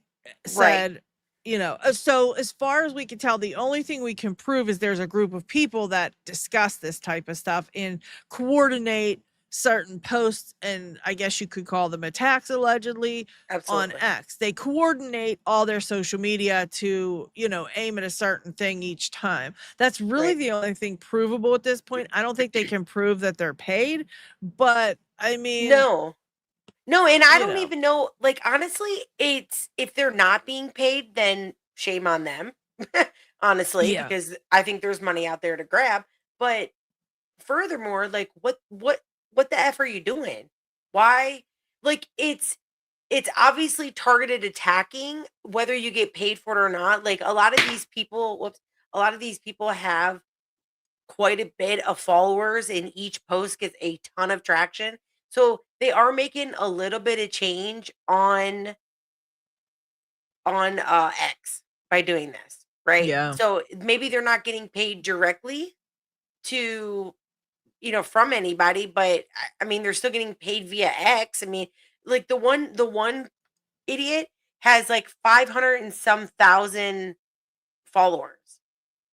So every time this idiot posts, allegedly, in my opinion, just protect myself there.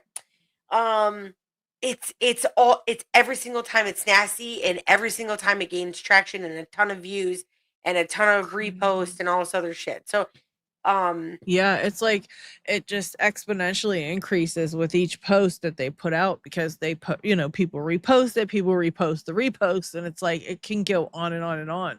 And so even though it's only 92 people, it can be a giant well, it's collective 92 of times people. however many people that it reaches. So you have a group Mhm. of 100 people, but each of those 100 people reach over 100,000 people each, right? So there's like this overlap, of course, of some of them, but it's just I don't know, and it continues to drive home the narrative, right?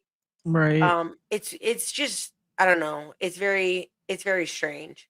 But Barron did say, he was like, you gotta stop feeding into them. You gotta stop Mhm. commenting. You gotta stop, like, you Yeah. gotta like block and block Yeah. them. Just block, block, block, block. Yeah. Just get rid of them because that's I gonna mean, be the think only about way they go away. how many of us there are that watch Candace. You're talking about hundreds of thousands of people. If they would just ignore all those rude things that these people say, they would not get any, like they would lose their audience and they would no longer be able to do this. Yep, We're the ones letting them do it because we're trying to defend people. And it's a exactly. shame that that's how it works. You know what I Yep, mean? I mean, you know, I want to grow my channel too. I would love to grow my channel to be, a bigger channel, but I'm not going to take on the opinion of a D bag and act like a D bag just to get that. And that's right. exactly what would happen. If I came out here and acted like a horrible D bag and started talking about how bad I hate this or that and like really just changed all my stances, that would get traction because people want to hear all this like they want to hear what you're saying so they could tell you off, and Right. that's what gets the attention, and then they Yep. grow. It's like it's the opposite of what it should be. When people are out here doing the right thing, people are like, oh yes, that's good, great, and then they move on. But when someone says something bad, they want to say something back, and that's Yep. exactly how it gets traction. And it is a shame. He's in that It it is. just spreads negativity just because you want to defend somebody, and it's like it works so backwards. It's It crazy. does.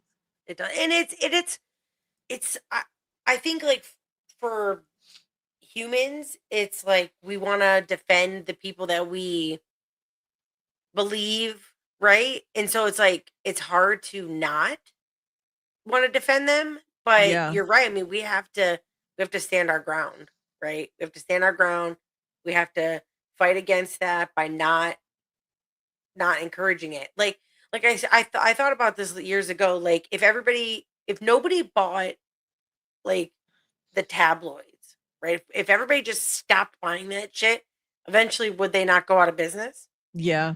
Yeah, they definitely So would. Yep. right. So like again, people are just encouraging the Hollywood gossip, the That's what I was saying too. Like, even YouTube's been infiltrated because this used to be ours. This used to be the poor people's platform where we could come here and we could talk to each other and make videos for each other that are real, like this is yep, real me telling you my real opinions. I mean, just sitting here with you guys hanging out, you make your little community, you have your little community of people around you, and you do yep, your thing.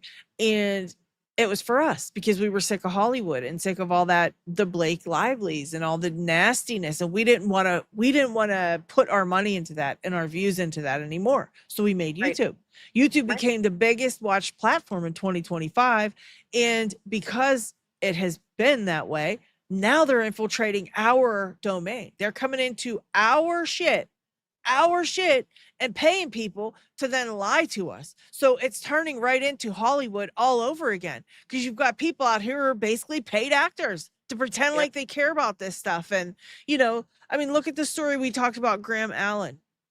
We talked about Graham Allen and how he's got all these people in the gay community. They're saying we made him famous, we made him popular, and then he just adopted this conservative viewpoint, which is fake. This is what they're claiming. He's not right, really even conservative. They're claiming he's a closeted gay man, he's a swinger. There's all kind of claims about him, right? But he's yep, out here and he made a huge platform. He's got a huge audience. He's doing all this stuff, and turns out it's not even real.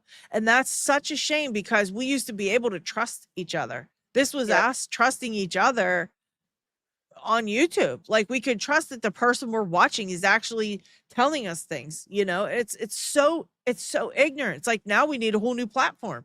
We need to get out of here and make a whole new place where they can't infiltrate it until they decide to infiltrate that. right. And that's I think what happens, right? We just keep moving platforms. We keep just go to the next, go to the next, go to the next because we're when it comes down to it, we absolutely do not want to be censored. We want to be able to come here and say what we want to say. Um, Yes. but you're right, express ourselves because we're tired of the overhead. We're tired of the people who control us and manipulate us and feed us narratives, right? It is Yes. not what we want to do. And Yeah, we um just don't want to hear the bullshit. It's like we came here for each other. I came yeah, here to watch you guys. You know what yeah, I mean? Like I came here to watch anybody out there that's got the channels. And like I said before, I've been supporting smaller channels for the last 4 years. When I yeah, first got on YouTube, I realized how ridiculously hard it was to grow a channel. I mean, it's yeah. so hard. And So I hard. started really supporting smaller channels because YouTube is putting all these channels next to each other and showing you the views of every channel that you're watching. And people automatically, I was doing it myself. You go to the one with the highest views, you go to the one with the highest subscriber count, you go to the one with the highest likes because you assume that it's the best. But sometimes it's not. Sometimes it is Yeah, not the best. Sometimes the yeah, smaller creator is actually bringing you legitimate information that you yeah. ain't going to find from these paid propaganda people out there that you don't even realize right now are paid, you know? Yep. And you But just get people who are more like your level. You feel yes. more connected to them. So that's interesting that you say that because and it this is a nice little segue to our to something is Club Vatra. Okay, right. So somebody I was talking to somebody, right? And like there's a thing about being close to like the creators you like, right? Yeah. Like people like to connect with their creators. So when you're small and you can just kind of slow down a little bit, talk to your fans, talk to the people in your chat, it's it's it's nice, right? But as Yeah. you grow, as these people grow, they I, I I think they lose touch. They lose touch with their actual fan base, right? Yeah. Um so uh, they and then when you start losing connection from your fan base and you start accepting the money instead, right? Like Mhm. that's where things start to get shifty, Yeah. right? So I think it's super important. And that's why I think you're right. Like this platform was definitely all about being close to your being able to see people that are like you, right? Mhm. Like, I Yeah. mean, people use YouTube for everything. They're like, "Oh shit, the brakes on my old Honda need to be replaced. Yes. How do I do that?" Right? Yes. Yes. Hey, I got this old home with these weird windows. Like, how do I clean them properly, or how do I reseal them? The Everything. Yeah. I that's use a it for really everything. yeah, I that's a super honestly old do. person thing to say, like about the windows. But no, it's true though. You do. You use it for everything, Well, literally you do, everything. yeah, And yeah, that's why another thing I really try and I do realize it's not going to always be that way, but I do try to answer all as many comments as I can. I absolutely, sit here and spend hours. Like I'll spend like 3-4 hours after I post a video answering comments. I'll come back in the evening and I'll sit for another couple hours. Like it's not even minutes, it's hours yeah. answering people in my comments. And I realized that that's like unachievable. You just can't do it. But what pisses me off is none of these other bigger creators answer a single comment. And they want people like all these people comment and they never even say like, oh, they never even like it. They don't really, I don't know if they might look, but they don't even like some of them or try to answer a few of them or Yeah. even just answer their channel members or anything. You never see any creators answering comments. And I'm just like, Yeah. I never comment now because of that. I'm like, I'm not commenting. You don't even answer me. Why? You know what I mean? Why would I Yeah. comment? I actually will type stuff out sometimes and then I'm like, why? They're not answering me. And then I erase Yeah. it. So Yeah. that's one I thing think a I lot of like to people feel do. like that. A Yeah, lot of I people feel like to like do that. different. I like to be a little different and try to answer. And even if I can't answer them all, I do go through and read them all. And I try to like them all. After I read it, I try to like it. Sometimes I don't have time to do all that, but I will go through and at Sure. least read them all. I answer Yeah. as many as I can. Like it, but you were right though. Once they get bigger, it's like they kind of just it Disconnect. turns into something else. But Yeah. I can see how it would because it gets overwhelming. I sometimes even get overwhelmed and I don't even have that many people commenting sometimes. But, you know, you think hundreds of comments isn't really a lot, but when you're sitting down and trying to read them all and answer everyone, Yeah. it's a Yeah. lot, you know? It can be a And lot. so I Yeah. can see, because some of these people get like 2,000 comments and shit. And I'm Yeah. like, I can't even imagine what that would be. So I can see that part, but it does get, you know, it does get like that. But it's like, they just, you wonder now who is telling you stuff that they believe in and who isn't, you know? And then people get mad when you think, like, when you start feeling like, this doesn't feel right, I'm gonna go somewhere else, you know, to another channel or whatever, because I don't really feel that this person, like, take Gary from Paramount Tactical for an example, and Graham Allen for an example. Both of their channels have almost 250,000 subscribers, 250,000 followers, and they only get the same amount of views I do. Yeah. And I have none. I have like nothing, you know what I mean? And so Yeah. you can tell they're not out here doing this day in and day out, because it's hard work. It is hard to prepare a show and, you know, do everything that goes. It's not terribly hard, but it, you know, you got to put effort into it. So It's they're out here time consuming doing, and there's effort. yeah. Yeah. And so they're Yeah. spending their time on this, and you got to wonder, why are you putting all this time into this if you're not, you know, making any money on your videos? Because you got to be Right. making money somehow. And that just Right. begs the question, where is your money coming from? Because it's not coming from your videos. I know for a fact, because I get the same views. Like, I know you're Right. not getting money from your videos.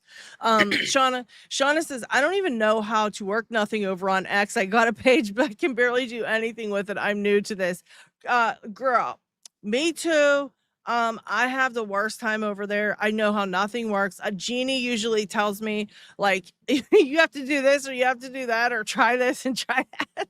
Yeah. 'Cause I just don't X have is the hard. worst time with X. And I just realized you can actually connect your live stream to X as well and be live over there too. But I don't Yeah. know how the comment sections work, the moderation works. I don't know any of that. So I might do like a test run one, but I only have 100 followers, so I don't really think it's going to make a difference. I don't know if people see it and subscribe. I really don't know how that works over there. Yeah. Yeah. If I have you no go clue. live, like in spaces or whatever, people will see it. And Yeah, maybe I'll try to do some of those. Maybe that might be fun sometime. Yeah. Eric wants to know, has TPUSA responded to any of this? So I have not seen anything so far, but let's actually take a quick look, because I found this too. So now, Andrew, remember we just talked about the dickheads who share their messages. And of course, Andrew's one of these people. I would never trust Andrew, messaging Andrew, like, whatever. I mean, here's the thing. I message my friends what I want to message my friends. I might talk shit on 100 different things, but that's my friends and I'm talking shit. We all say stuff. We all do that kind of stuff.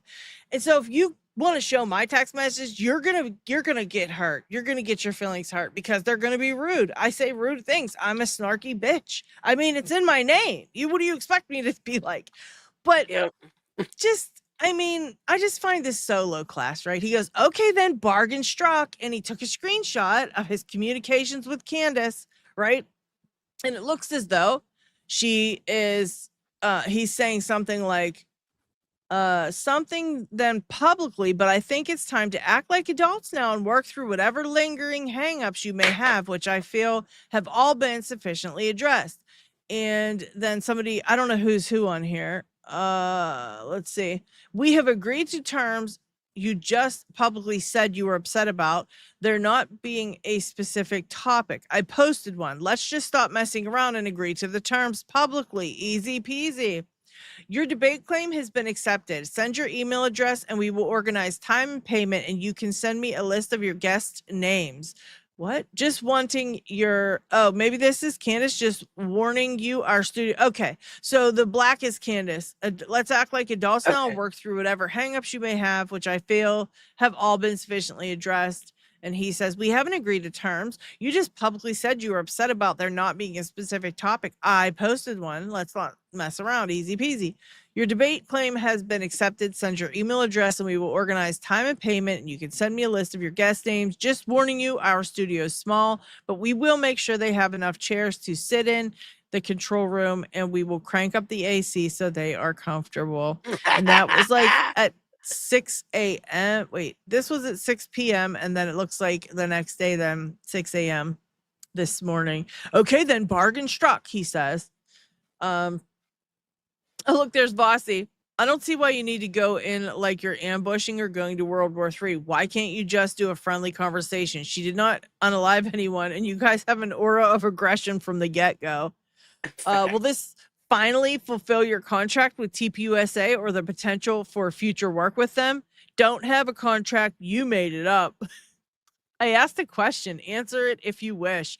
I did. Now answer mine. Why did you make that up? This is Schrodinger's contract. There may be a clause or there may not be. Will I ever know? Doubt it. If I'm proven wrong, as you know, I'll eat it publicly and beg forgiveness. I am here for your eternity, Andrew, not your material existence. No, you seem to misunderstand. There isn't any contract at all and never was. None, zero, zilch. Did you sign a contract with them ever? Was there an NDA? Any supplemental clauses or do-outs? You just don't work for one day as a contractor without a paper trail. No and no. Now answer my question. I love how he says this. Now answer my question. No. How about that? No. Like, I can't. He's a prick, So man. let's I'm yeah, not a fan. he is a giant D-bag, like the biggest D-bag ever. Let's see if I'm trying to find that. Like, somebody did post, like, so it started off as right, then this. What else did he say? Oh, here.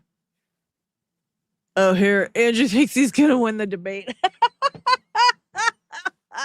Somebody said Andrew Wilson has lost the dominant position in this debate. All his stipulations are being laughed at, and he knows it. Now his own mind is going to eat him alive all week. He says, I remember this happening with Matt Dillahunty. I don't know if I'm saying that right. His fans going ape about what a slaughter it was going to be. I was doomed. It was over. Same deal there too. The place was packed with his fans and his sycophants. I won the debate in 15 minutes. Ooh, Andrew, that's so hot. Like, oh my God. oh my God. And Barron says they absolutely cannot defend the nonsensical claim that Tyler unalived Charlie with a 30-06 from the Lucy Center roof, so they refuse to debate it, which is what is happening here. That's exactly what he's saying in this post. And he says, who is they? Answer. Nobody will ever know. I just can't with this dude. Let's see what Blake and Naum said. Blake and Naum? No, you didn't. Blake Naum. Oh, looks like he's out here saying something stupid. That's where he lives. He lives in stupid. Yeah, he does. Reposting tons of dumb stuff. Oh, here he's talking about the affordability of the world. Shut up, Blake. Not everybody lives with their mom. Oh, look, I would donate to this Give, Send, Go. See? I mean, here you have it. Blake would donate, guys. Yep. Yeah, he's trying to bait someone into defamation. Thank you, Coco Bean.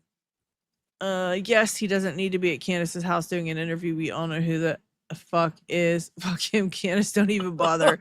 Yeah, pretty much. Denizen is very bossy. Yeah, he has that boss man demeanor. He does. You can tell. But I think he's kind of got to be a little, like, you know what? On X, it's like Reddit, only alive. It's like Reddit alive. It's so bad. It's honestly, you guys remember Reddit? It's horrible. It's like a hellscape. It's a hellscape where evil demons can go over there and just, it's horrible. It's horrible. And X, I'm realizing, is for horrible people. And the more horrible you are, the better you do.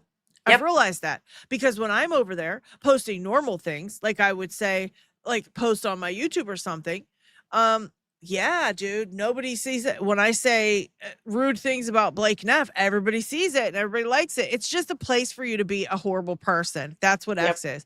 And so It I'm vowing to be the worst person ever over on X. And we're going to do an experiment. I'm going to do an experiment. I'm going to be just, I'm going to show you, I'm going to take a screenshot of my account and how many followers I have. Now I'm going to go and be a horrible, ratchet ass bitch for the next month and see what happens. Because I think love that's that. exactly what you have to do over there. It's a Yeah. horrible hellscape. It is. Yeah. And I wanted to tell you guys something. Damn it. It came and went while I was talking. I wanted to tell you guys something. And, oh, it'll come back. It'll come back around. I know it will. Yes, my mama told me when I was growing up, if you don't like somebody, you just stay the fuck away from them. Exactly. Yeah. Follow your gut and stay the fuck away from them. Facts. Exactly.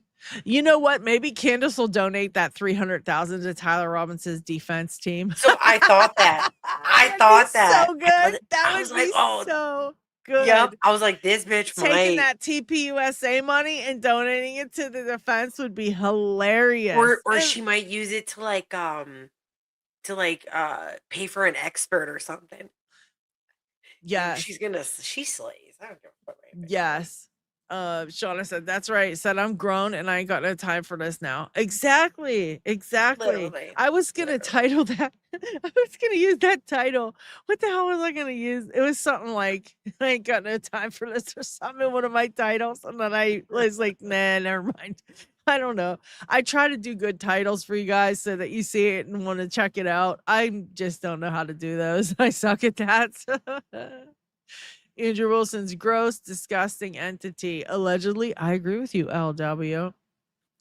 Yeah.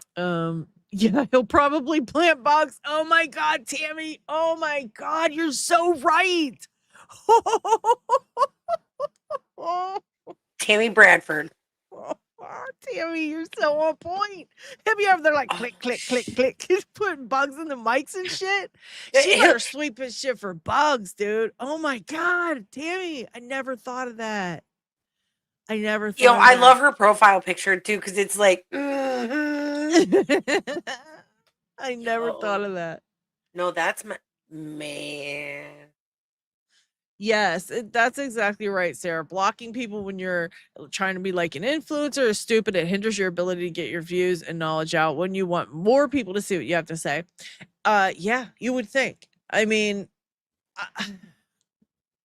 if someone's there like calling you a horrible see you next Tuesday or saying things like that are very terrible, that's one thing. Like I said, that's a blockable thing. Like you can't, you don't got to do all that, right? But if you're going to argue with me about something, I'm cool with it. Argue with me about it. I say something in the comments. And as long as you leave my other people alone, because I don't like that. You know what I mean? I was going to ask you, what did happen with that day, honey? I didn't know that what happened to you when they were all attacking you that day. I heard it like secondhand from Jeannie and you guys talking. I kind of saw the conversation, but I never did find out exactly what made that happen. It's very ironic though, because now what they accused her of is what's happening. We found out about them, right? But what did happen with that? So the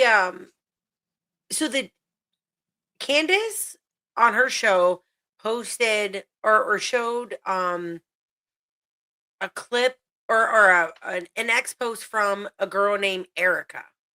Okay. And she was the girl who called for the feds to raid Candace's house and take all her electronics. Oh, okay. So Candace posted and she's like, and then there's this, yada, yada, yada. So the next morning, somebody else had posted, I think it was the clip of Candace's show and said something like, it looks to me like, Candace is getting her followers to attack her friend, this person, right? This Erica. Yeah. And I commented saying, like, we already clocked that hoe before Candace put her up on her show. Like, what are you talking about? Saying the words "we already" Yeah. absolutely sparked an entire shit show. They were Oh like, my God. they just went crazy. They started like screenshotting it, saving it, this, and saying like, you just admitted that you guys are working together. Blah, blah. I'm like, what? I'm like, actually, no, that's not what I said. I'm like, I'm just saying that like the regular people on Earth like Yeah. already clocked that shit. Like we already saw her nonsense on X and clocked it. And then more people came in, and there's the original poster. Her name on X is at Pig War, Pigwar, Pig War. Okay. And she said something, and so in the comments, because I was, they hadn't really like attacked me quite yet. I mean, they were just like, other than like, oh, you're in a group, blah, blah, all this stupid shit. I'm like, whatever. I'm like, I got 74 followers. Yeah, my group's huge, bro. Like, huge reach, like, so big. Yeah, I'm like, right. whatever. So I said, Yeah, heaven forbid they do a little bit of digging to see who you like, what your thing's about, like. And if I'm communicating with the same people, if there's like some sort of correlation, they didn't do any of that stuff, right? So then I said something like, I titled like my next post, Miss Piggy, okay, playing on the fact that her name was Pig War, Right. Okay, her profile picture is like of a very thin woman, but like I don't know, like illustrated, I guess it kind of looked like. Yeah. So clearly I wasn't like commenting on like her looks or anything like that. Like it was a nice picture, whatever. But I was playing off of her name. Holy shit, they thought that they went crazy. They were Oh like, my gosh. they started like taking my ex profile picture and like zooming in and being like, give a double chin and you're so fat. And I'm like, bitch, and then I was like, are you gonna tell me something I don't know? Like, I'm confused here. And like that's basically like what I kept commenting with. And I'm like, you guys, like, none of this bothers me. I don't give a shit. I don't care. Like, you mean nothing to me. Yeah. Like, and they just kept going That's and kept going and crazy. kept going. And That's what I mean. It's like, why are people taking it so? That's the ones who I look out for, right? Anybody taking this so personally that they would do something like this and literally like go on the defense immediately and start attacking you. And anybody that takes this to heart and personally gets very, like, honestly, if anybody should take it to heart, it should be the people that want to see the justice system actually work, because this is a terrible thing. I mean, this is a horrible thing we're watching right now. This poor kid is up for the death penalty, and we have seen no evidence that literally just links him to the unaliving, the actual unaliving. We may have seen evidence that links him to a weapon, but they can't prove that the weapon did the thing, Right. I mean, it's just everything is like one step removed, and nothing is a direct link from Tyler to the unaliving itself. And it's a shame that we're watching this play out. We should be very upset. We should be the ones taking this personally, because that's our justice system. That's ours. We're supposed to run this shit. And we don't run anything. And we're watching this play out, and we can see that we clearly have no say in any of this. And it should make us very upset, and we should be taking it personally. But these people are like literally really taking this like you said something horrible about them that is so hurtful and mean, etc. I mean, there's people getting doxxed. I mean, it is absolutely next level unhinged out there over this little thing. And again, I'm gonna say it, like, we don't do this over every case. There's tons of unaliving cases that come across the news, and we don't go and pick it apart and go, this is weird, this ain't right, we're doing a conspiracy. Like, if we were actually conspiracy theorists, it would be all these, we'd be every case, we'd have something, right? Any case we saw, we'd be picking it apart and going, ooh, it's this, or ooh, it's that, or it's aliens, or whatever. We don't do that. And then, you see something like Nolan Wells, and you can see a lot of people are invested in that because there's something strange going on there as well. And because again, the official narrative doesn't make sense. Exactly. It doesn't line up. There is something missing. I mean, his phone literally had no pictures and no videos taken of that day, and all the other people did. You're out at the beach with your friends, and you're how old? 19, 18, however old he was. Of course Early he's 20s, taking right? pictures. Yeah, he's taking selfies, he's taking videos, he's taking all this. You know he was taking pictures. So that in itself is very strange. The fact that his mom just asked like, "Hey, this isn't adding up. Can we do a better investigation?" And then suddenly she had a report filed on her where she almost lost her job. I mean, that's another big red flag. There's a lot of things, and I'm going to go look into that and deep dive that one because I want to start talking about it over here because this is another case of what the hell are we doing here? You're not Yeah. investigating properly. They should be talked about and exposed if they're not doing their jobs. We literally fund all of these police departments to do their fucking jobs, and they're not Yeah. doing it. And they're not And doing so it. it's a yeah, and so like we should be upset. So when I see them upset, it's very telling and it's very obvious something more is going on with it. You know, why are you so upset? Because I don't believe what they're saying. What does that matter to you? What I personally believe in my own opinion. And I put on my platform that I created, I worked for, and I don't work for you. What do you care what I put over here? You know, it's like, it's wild. Carmageddon said her name that left was Shady, I believe. That what the Fet Yeah. K was talking about it, and there are a lot of people that were added in there that don't specifically engage. So it's like you can't even get upset at the names because you don't know who's the ones that are engaging unless you did a little bit. I guess you'd have to do some Right. research and look at their Well, profiles and see what they've been posting. pull up the screen I shared with you. Oh, I just saw that. Sorry about that. That's Oh, okay. wait, let me take this one down and add this one. So this is one of the people, and this is what they've done to their names. Look at this. Operative number 006/group 92. Wow. This is what they're doing. They think it's a fucking joke. It's a joke. It's fucking hilarious to them.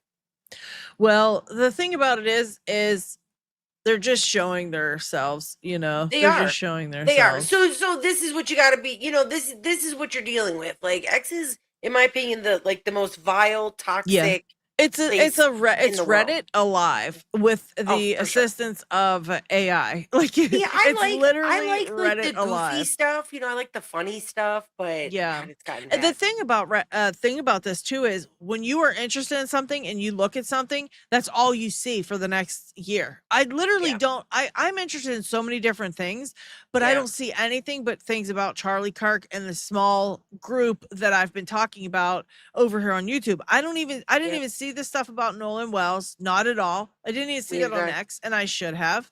Yep. I didn't see anything about Perez Hilton, didn't come across like, and that's what I started my channel for, was for news and nonsense. That's why I call Yeah. it news and nonsense, because I also want to do some, like I did today with this stupid little article that was like kind of like tea. I just wanted to talk about it Yeah. and show you guys this craziness and whatever, and like get a laugh out of it. We can't always be dead serious and talk about all these horrible cases. It's depressing. So It you is. know, It but I is. don't see any of that on X. It forces No. you to only see the few things that you see. It's crazy. It shrinks your world, and I don't like Yeah. that. I like It mine does. to be bigger with a lot of things, and it doesn't allow that anymore. It's really Yep. upsetting. It really It is. is. And It is. because you It's looked at that, it's like they're going to show you all these assholes now. It's like, yeah. what? Yeah, literally. But this is the only positive thing in this post is she actually breaks down a little bit of like how it sort of went down. I can't remember who this Brian guy is. I have to look it up again. But so Andrew and this dude Brian asked Candace, like, Candace, debate Andrew. Candace doesn't respond. They say, Andrew and Brian say, debate Andrew, we'll give you 50,000. Candace doesn't respond. Andrew and Brian, debate Andrew and we'll give you 100,000. So what happened is Andrew put in 50K. Brian said, I'll kick in 50K. That's how they got to 100. Oh, okay. So then, and I watched all of this in a You tweet should going back and forth. screenshot that too, because they're sooner or later they're gonna say like, we never said that. You should totally screenshot that, because that's such a good receipt to have, because Yep. that's gonna be what happens eventually. I'm They'll gonna be like, search. I "We never want to said get that." I know that the original's still around here. I gotta find it. But So then Andrew was like, okay, I'll give you another 50 grand. So that's how it went up to 150,000. Right. So Andrew was going to put in 100,000. His buddy was going to put in 50. So then his buddy was like, you know what? I'll just match that 150 and we'll do 300,000. That's where the 300,000 came from. Yep, Was there this it stupid is. back and forth that these two idiots were going back and forth on X, keep upping the ante, and she's not even paying them no attention. Nothing. Yep. Literally nothing. She didn't give a fuck. Then he goes on Joe Rogan. She catches clips of it, I think, of him saying it. She's like, wait, who the fuck are you? Okay, fine. Here's Yeah. my stipulations, yada yada yada. But That's wild. yeah. Yeah, it's just crazy. I mean, and then he's sitting here making all these new stipulations and backing out of things, and it's a lot. Oh, I remembered what I wanted to tell you guys. Did you know YouTube mobile now has messaging? You can actually private message other people on YouTube. So Yep. I thought that was I pretty did see cool. that. I do like that actually- because I try to connect. You know, there are people on YouTube that, you know. Yeah, I mean, I think that's pretty cool because you can bypass like emailing and things like that. Like if you had to tell somebody something or you just wanted to say something. But yeah, there's a whole message section. You sent me a video, honey, your video, and it turned out, it went on to my YouTube Messenger. So I'm going to send you a message back and tell me if you get it. Okay. I just think it's funny. But you have to let me know eventually if you get that because I want to see if it actually works well or not. I just couldn't believe they did messaging now and how that isn't coming up as like a big thing because it's kind of big, right? They changed their whole format. Now you can message people on YouTube. So I know. I'm wondering though, like, I mean, there's like a quadrillion people on YouTube. So it did come up. Did it? There it is. I don't know. It's hard to see it. Let but me make you bigger. Hold on. You see like the. It's hard to. Yeah, tell. it's hard to see in the camera. So there's like that. notifications up in the corner. Yeah. And that's it has pretty like, cool. And it has like your picture on it. Let's see what you said. Hi. You said hi. So yeah, guys, there you go. The YouTube actually has a chat now. So if you want to chat, if you have to tell me something or you want to suggest something, you can chat it to me, which is pretty interesting. Now I don't know, how good it's gonna work. If I'm gonna see, it came up like a message too. It just came up like a message. That's pretty cool. That is cool. It's actually like it's like a Facebook Messenger almost. It's a DM. So yeah. That's pretty nice. So just letting you guys know you can DM people on YouTube now. Yeah. That's pretty sweet. Brian is a Fed shill here to disrupt the show and hide the truth. I don't know who is Brian. Who is this Brian? Let me look real quick. Because do they mean the Brian, or do they mean the Brian in my chat? Do you have better evidence than the defense team? Oh, I think maybe they mean Brian in my chat. Brian, I don't have any evidence, bro. As you can see, yeah, we don't know anything. Thing, like there's a thing that's We're scrolling at stupid. the bottom. It We're like literally hella dumb. says, over and over and over again. I don't know how you'd miss it, but it's like I'm like everything's alleged. I don't know anything, and I definitely don't have any evidence because I'm not the popo.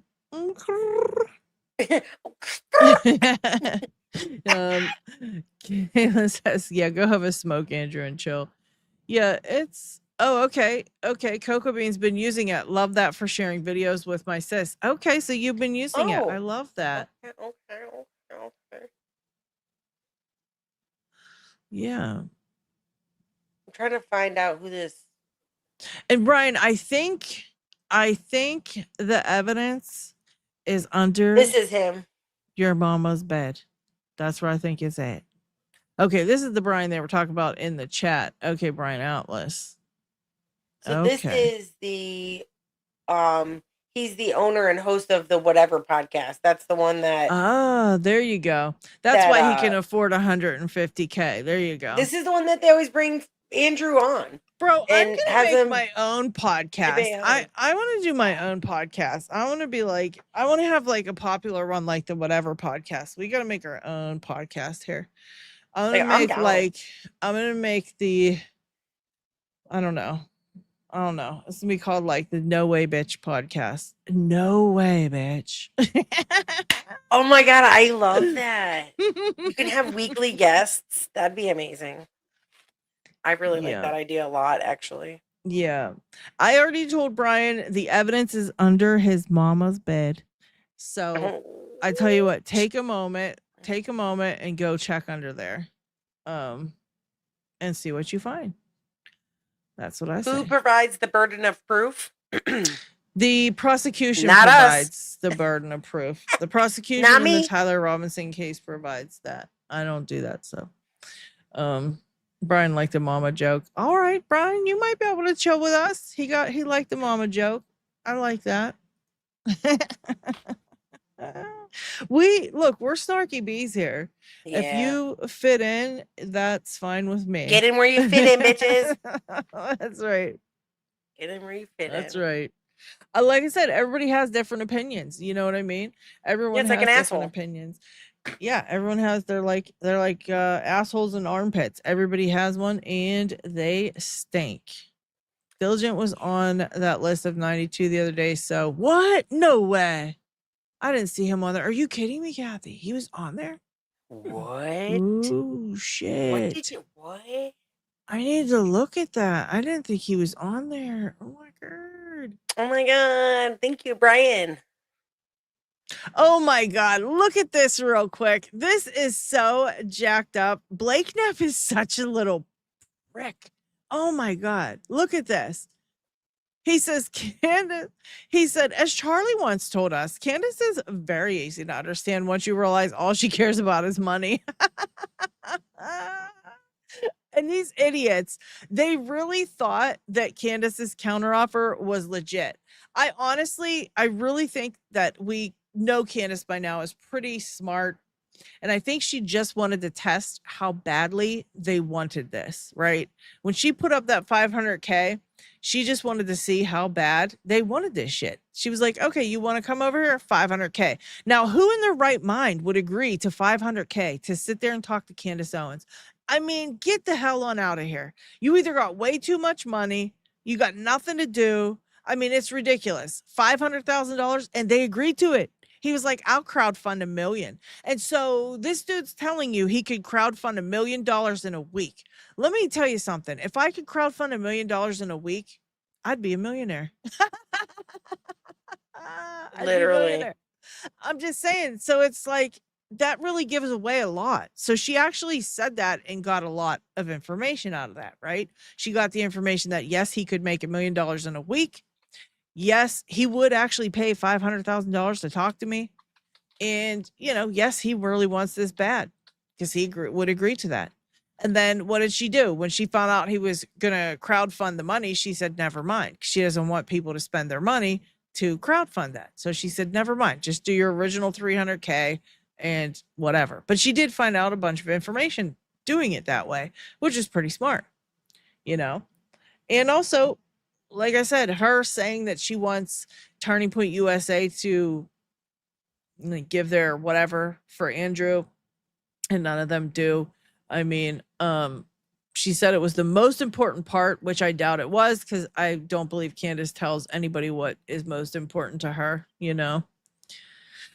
75-year-olds are having their 45-year-old visa overstay foreign bridges deported, and you're backpiling. I don't know what he's talking about. I hate Blake Neff. Bottom rung fast food like Subway and Mickey D's has probably had the worst inflation of any food category since COVID. But I will say that in my experience, hot food served at grocery stores remains very affordable if you're committed to never cooking. Kind of like Blake. He doesn't cook. His mommy cooks his meals. His mommy makes all his food. Unfortunately, he probably smells like feet all day, but whatever. Let's look up Andrew, the Dumb and Dumber, the right nut. Blake's the wrong Andrew. Blake's the Blake's the left nut. Andrew is the right nut. Give me some Andrew Colvett. Look, he's trying to look all hot in this picture. Okay, Andrew. Nice try. I mean, I think if somebody wanted to debate me, I mean, I would put down my stipulations, wouldn't you? Yeah. If somebody said, "Hey, let's debate," I'm willing to do this. I mean, why not negotiate it? I mean, if those aren't the terms that you want, what why does it matter? Like, I don't Yeah. understand why people are making a big deal out of like her trying to negotiate. Like, I think that's. I mean, who cares? I mean, the idea behind it was to um basically kind of stick it to the man in a way, because she's under the impression that he's being funded by TPUSA. Hmm. And I think that's kind of obvious if he's saying that he's going to get that $1 million in a week. Um,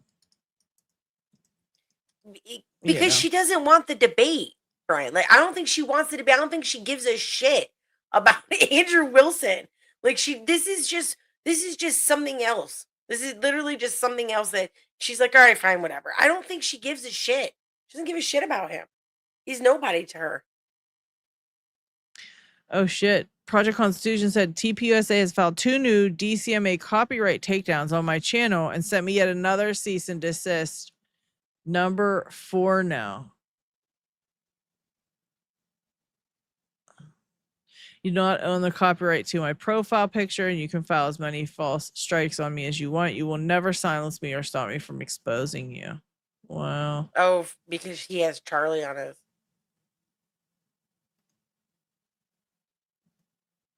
Wow, they want his profile picture taken down? That's crazy. All he has to do is have AI redo it. And then nothing. But Candace sees that, and she said, what even is the focus over at the new TPUSA? I can't imagine spending a single dollar on legal fees trying to hunt smaller YouTube creators. And I say that as someone who has a group of 92 stalkers who share my address in a group chat and talk and tweet about me full time. Sending legal letters over AI profile pics just seems beyond petty. And I totally agree. That's absolutely ridiculous. Yeah, it is. I guess my thing is and the burden of proof is on the state. Oh, That God. Yeah. that is who the burden of proof is on the state. It's not on the defense. It is on the state. The state needs to prove that Tyler Robinson, beyond a reasonable doubt, has committed this crime. And that's what she wants to Oh my. debate. That's what he should debate. The fact that he wants to debate her claims, I think, is bullshit. It's her opinion. Yeah, I get that too. It is her opinion. Like, why should she debate her opinion? Who cares what her opinion is? She just wants to debate the facts. Check out the comment section of Andrew's latest appearance on Joe Rogan. Canceled my vet appointment for my pooch's bad sniffer to watch this. I hopped off an Egyptian flight to watch this. I can't get it to play now. Hang on. Okay. Let's see. I took off my nitrate black gloves and left them in the side of the SUV to watch this. I stopped pouring concrete over a crime scene to watch this. I left my meeting at Fort Huachuca to watch this. That's what I want my comment section to look like. I shut down an entire wing of the Utah Valley Hospital hours early to watch this. I took off my rubber gloves and put it in the side of a passenger door to watch this. I stopped posting videos of myself mic'd up inside a coffin to watch this. That's so good. Oh my God. I tried to wait 33 hours to read the comments, but I couldn't. I stopped clearing out the hospital staff at Timpanogos 2 hours before this to watch this video. I stopped designing Tim Dillon's new $115,000 costume for this. I stopped group chatting and coordinating with 91 influencers to watch this. I left a private dinner with the 4K influencers to watch this. Oh my God. I quit yanking and banking for this. Yeah, boy. Joe, why don't you have Candace on and ask her yourself? That's the first real like comment there was. I left my group chat of 92 influencers to watch this. I left my screwdriver on the rooftop to stop and watch this. I paused the actual video immediately just to read the comments. When Joe Rogan realizes there's more real comments than real views, I stopped picking up pieces of a shattered road mic on the back seat of my SUV to watch this. I stopped They picking didn't pick up any of that. They Yeah. didn't pick up any of that. I stopped That's picking up wild. sequins from the carpet while dodging fireworks to watch this. That's a good one too. Oh my god. Play. This keeps messing with me. Like they're so good. That's hilarious. Yep, here's a road mic. I stopped taking out an SD card and left behind a $5,000 camera to watch this. I stopped asking Andrew Wilson to open up a pickle jar for this. Waited 33 hours to watch this. I skipped over the grieving process to watch this. I skipped the grieving process to watch this. And Colleen, thank you so much for the super chat. Thank you so very much. Like Lionel said, the pickle jar is forever. It show is. It show is. Oh my god. What else did I want to tell you guys? Dang it, it was something. Damn.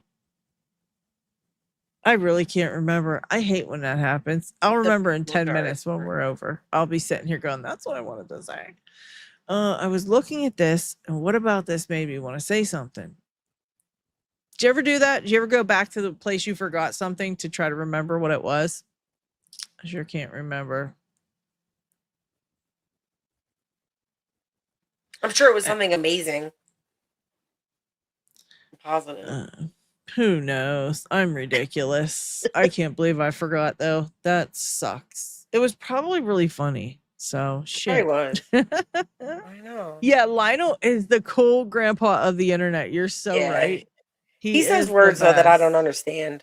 Oh, I was gonna say, next time I'm making just a snark video, I'm gonna call it Yanking and Banking. That's just gonna be the title on the thumbnail, so you guys know.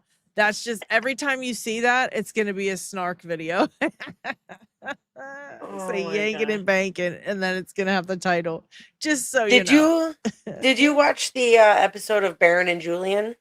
No, I have it saved, and I started watching it. I have 2 really long live streams I have to still watch. I still have the one about the EMTs that I want to watch for Beegs, because that's a big important story about the EMTs and them just ignoring those 2 EMTs that stood right behind them when they were getting in the car. Just totally acted like they weren't even there. Crazy. But somebody showed video, I think was it maybe Jesse on Fire, that there were med bags sitting there literally the whole time, like not being used. Well, Like, they were sitting there, and then as soon as that Big Bang happened, they ran like everybody, but then they came back, and that was when they were starting to lift Charlie off the ground and take him to the SUV. They both of them grabbed their bags off the ground at that spot and started following them to the SUV. So it was like, you know, and then they stood there, and then one guy took his book bag off to try to hand it to them, and you know, and they were like, no, we're good. Yeah. What is Kathy's claim in chat that Brian keeps picking on? Let me hear the claim. It's about the weapon. What was it? I don't know. They keep arguing with him though. Yeah. I mean, he's just don't fall for it, guys. No, Don't I mean, his stance Rifle is, I think that roof, claim. Basically there wasn't a rifle on the roof. Oh, the proof of that is just our eyeballs not seeing a rifle on the roof. I mean, that's pretty much all the proof you need. When you can't see it in the video, I mean, that's like, you know, I mean, where's the weapon in my room? There's one in here. Do you know what it is? You can't see it. So it's, to you, it's not here, right? Because you can't see it. That's just all that's all we can say. You know, if you can't see it, you can't see it. There's really no You can't prove that you don't see it with your eyes. You could just tell somebody to watch the video and prove it's there. Prove it's there. That's the proof you need. I don't have to prove it's not there because I don't see it. Right? Didn't Kathy say there was no rifle on the roof? And you said, prove it. Right? And I'm saying you can't prove what you didn't see. You can only prove what you see. So, no, you prove that it was there. Show me it and I will agree. Yeah, I mean, if they can, if the prosecution can provide proof that the weapon was in fact on the roof, then great. But this is all we saw was the preliminary hearing. This is not the evidentiary hearings. This is not none of that. This is merely to get to that point, right? Yeah. So it's not up to the defense to to really drill down on this. The prosecution came. If let me just tell you, the way that I look at it is, if this was the prosecution's best case, they got work to do, in my opinion, allegedly. Like, I don't like, and a lot of other people said the same thing. They're like, I didn't see a weapon on the roof. they did object. That's my They objected to everything. There was a standing objection. There was the whole time. Every single thing, there was a standing objection against the hearsay and all that other crap. There was a standing objection. The judge says it every single time. Yeah. They definitely did. Yeah, they allowed it. They allowed it in the court, but they did rule out that the metal fragments inside of Charlie came from a 30-06. They did rule that out because she listed all the potential weapons that those metal fragments could have came from, and none of them were a 30-06. So that's something. I mean, that's you can't say that it did because they proved it didn't. So there wasn't any metal from a 30-06 inside of Charlie. Well, and let me, yes, they allowed, the judge allowed the rifle into the preliminary evidence. Yeah, because they presented it as evidence. He presented the weapon as evidence. They didn't say, he didn't say he saw it in the hands of the unaliver. In fact, the judge asked, like, the second day or later in the first day, he said, is there any proof? Is there any video of him taking the, Big Bang? And they said no. So the judge knows there's no picture of that. And, they're presenting that as evidence because they found it in the garden with the garden gnomes after the pooch with the bad sniffer couldn't find it. But yeah, I don't care about it. Honestly, the defense doesn't allow evidence. Like, that's not how that works. Like the prosecutor said, these are all of our exhibits. This is what we're taking to the judge. He's saying the defense allowed it, not talking about the judge. But yeah, I'm sure the defense did allow it because it's going to help prove the case, right? Why would they exclude it? Because they want to prove that he didn't use that. So of course they're going to allow it and show that, look, here's the proof that it wasn't used. The metal fragments in the neck weren't from that caliber of a weapon. It wasn't from a 30-06. They proved that part. So they're going to just basically prove something else with that weapon. They may need it because the DNA on the weapon belongs to Lance Twiggs as well. I mean, you don't know until they present their case. So we just don't know. And I don't really care about that. We're not really here to debate that stuff. I don't care about that stuff. We were talking about other stuff. So, I mean, if you guys want to argue about it in chat, that's up to you guys. I don't care about that, actually. So I'm not going to talk about it. Candace says, does anybody know which cars Dan Flood and Brian Hartwell showed up in at UVU? Realistic, I don't have that info. Thanks in advance. That's another comments, one I just saw. Because I don't really think anybody's come up with it. It's amazing that an answer to such a simple question has to be crowdsourced. Yeah. I think it was a circus travel bus, if I'm not mistaken. So do you remember that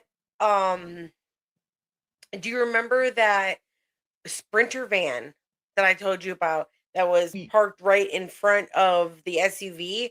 Well, I'm pretty sure that exact Sprinter van was seen at the hospital later on. So I wonder if that's what Blake Sneff and Mikey and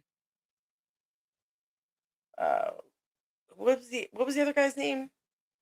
Nate Mm.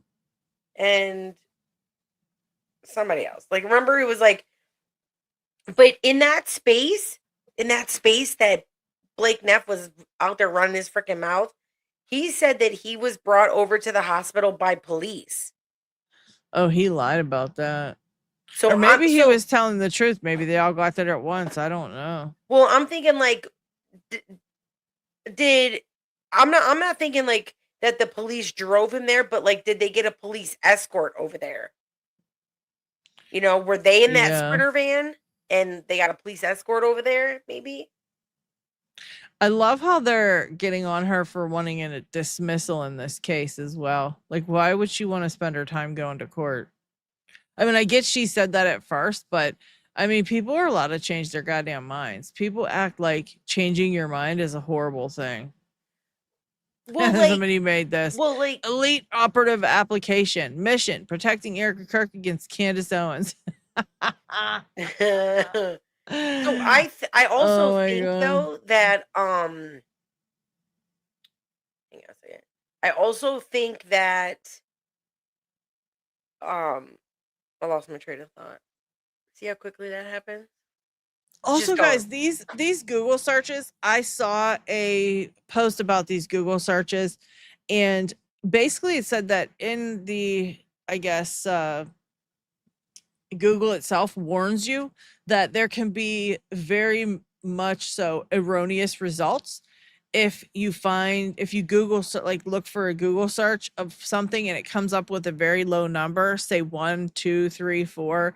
If it comes up with a low number like that, it could definitely be an error in the Google search application itself. And so everybody's finding these Google searches of like, oh, look, there's one popped up here and one popped up there. But in actuality, I don't think we can really depend on those for any type of evidence if Google is telling us itself that those can be erroneous when they come up in small numbers. Because somebody then did an experiment where they just typed in like a random bunch of letters and it came up in the Google search and said that someone searched it on whatever day, like proving that it actually does make erroneous results. And I think people should try that just to see if you get an error. You know, if you get a result from some super random thing in the Google search, just to see, you know. Yeah. And also Baron made a good point too, saying people could have their VPN on, which shows them in a different place, etc. And so, you know, I think Painful Truth went up on Brian. Brian says, good luck, everyone. Have a great day. I mean, come back by when we're watching the trial, because like the thing we're about it definitely is, down I just to I'm about just to have discourse. Like, right. the discourse I'm just is this not the isn't what issue. we're in here talking about. And he was pissing everyone off. It's like this. Yeah. I don't care though, because I know I'm right. So I don't care what anybody else says. Right. Like, I literally don't get mad. Like, guys, don't ever get mad about that in the comments. Just laugh at it, because you know you're right. Your own eyes are telling you didn't see that. Yeah. That's exactly what they want to do. They want to get in and make you go crazy discussing stupid ass shit that doesn't make any sense. You know, we all know we didn't see it, and we don't need to prove we didn't see something. That's stupid. He's got like 5 videos on his channel or something. Like, he's got like, you know, a few subscribers. Like, I mean, like I said, discourse is one thing, but you know, you can't be in here like just, you know, pissing people off. Yeah, because I mean, I didn't have an issue. I mean, he was just talking, but people were getting annoyed. I felt bad for chat. I don't like to kick people out. You know, I don't like to block people and kick people out. But you guys are welcome to tell people off. I'm fine with that. Like, don't ever honestly, feel like you can't tell somebody to go eat a bag of dicks. I'm fine with that. Like, well, and I think they did a pretty good job. I mean, he wasn't being like disrespectful or cussing or anything like that. He was just saying his piece and standing on ground. And I respect that. I respect when people want to be like, stand on business. Like, this is how I feel. Prove me wrong. Right. Yeah. and that's fine. And Pink for Truth is right. He left on his own. He said his opinion and he left respectful, and I agree with that. So I mean, Sammy missed the live yanking and banking and snarking. Well, at least you showed up towards the end, Sammy. I appreciate you. We just wanted to have a yanking, little banking, and fun. snarking. Yeah, we were just yanking and banking today, really, about Yeah. I only was going to come on and cover this stuff with Tucker, but it was so quick and I just wanted to hang out a little bit more. And I appreciate you coming over to hang out, honey. Yeah. That was fun. I like to have somebody to, have a little bitch fest with while we're here. Right. Little someone to bounce it off of. Right. And yeah, I don't care about, like, if you guys want to discuss stuff in the chat, I don't care if it goes off. I know a lot of people get mad if it goes off topic. I don't really care. You guys don't have to stay on topic. We actually have a lot of fun here by seeing different comments and then going in a different direction and looking at other things, so And the last time, I mean, you covered the whole trial. yeah. You were live the whole time, and so I mean, like, when we're covering the trial and you want to come in and you want to, like, have discourse and be like, I see things from a different angle, like, I think that's great. Come on Yeah. in. Let's have a conversation. But um and the reality is Yeah. when you get a lot of comments going back and forth, it is good for the algorithm. I'm not gonna lie about that. Oh, yeah, that's true too. It Yeah, is that's it what I is mean, good to but see a lot of comments. yeah, and I don't mind if people get off topic. Like I said, we find out some of the funnest stuff when we go off topic and go into a whole different thing. I think we went off topic to even look at the Andrew and Candace stuff. That was from a comment. I wasn't going to talk about it, and then someone commented, and I was like, "Oh yeah, let's check that out." So Yep. we actually go off on that stuff. Tam says too, also you can block it yourselves. Like you can also block a single person yourself if you don't want to That's see true. their stuff, and they can't see you anymore and you can't see them. Yep. But she says, I'm too nosy for that though. I totally get that. Same. You're in the right place, girl. Yeah. Penny says, instead of debate, wait till Candace has the baby and let's have a boxing match for Erica and Candace and raise money for victims of wrongful convictions. I want to see Candace and Blake. I don't want to see Candace and Erica. I want to see Candace and Blake, because Erica could be like super trained by the Mossad. Like we can't, you True. can't put anything past Allegedly. that. Yeah, allegedly, you can't put nothing past that woman. She could be like, you never know. I would love to see Candace and Blake though, because she would Me too. just I think kick she'd his whop. ass. Mhm. I've been saying that for like a year. I wish they would get in a boxing ring and let her get her aggressions out on good old Blakey. He probably stinks though. Probably got some toenails stuck in his fist. Who knows? Andrew's has a tiny wiener. I think we were talking about that earlier, and I think I agreed with you earlier. Allegedly, because I don't know. He just comes across that way though. He comes across like he's really sad because he does have a micro peen, in my opinion. You know what I mean? Some people you could just tell they're super sad because they have micro penises. And so that could be the case. I mean, it's a rare thing, but it does happen. And that could be It does. Allegedly could be Andrew. I mean, allegedly I think maybe Blake too, perhaps. I mean, I think I would be upset if I was in that situation, right? I mean, I would like be very mad if I had a micro penis. But that's just me, let's see. That'd be good, but he would never do it. I know he would never step in the ring with Candace. She would whoop him in a second.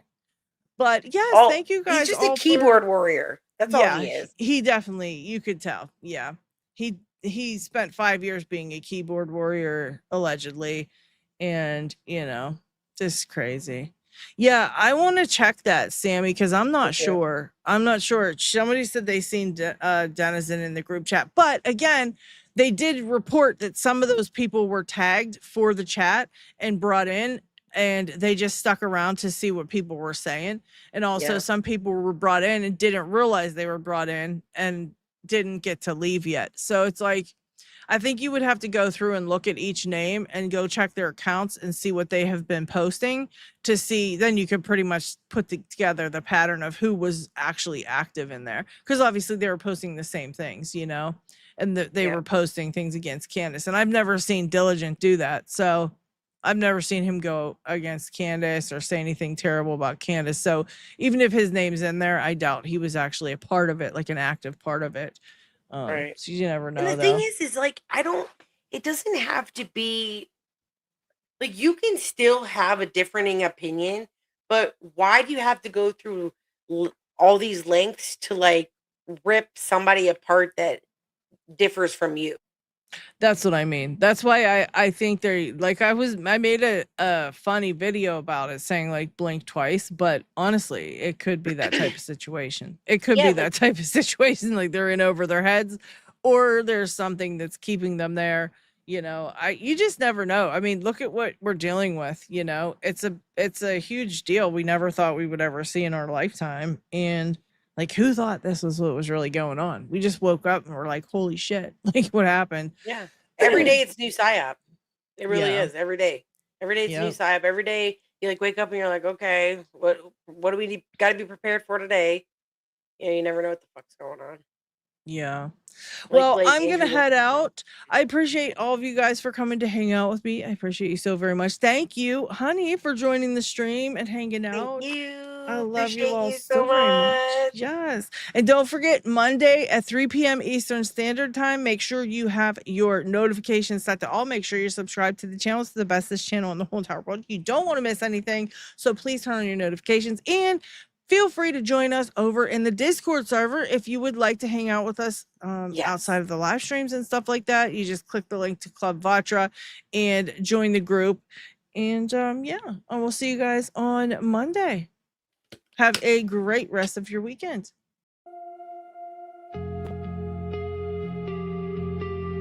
It's a wrap on this life.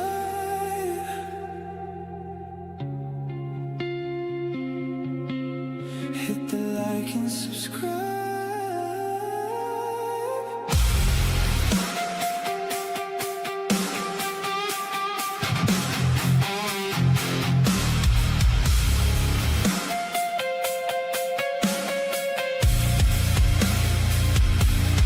Leave a final word before you go. I hope you enjoyed the show. If you got a laugh, it was all worth it. If you didn't like it, I don't give a shit. Don't be a monster, hit the like. Help me out, smash subscribe. Turn on notifications, don't miss the show. Hit the like before you go.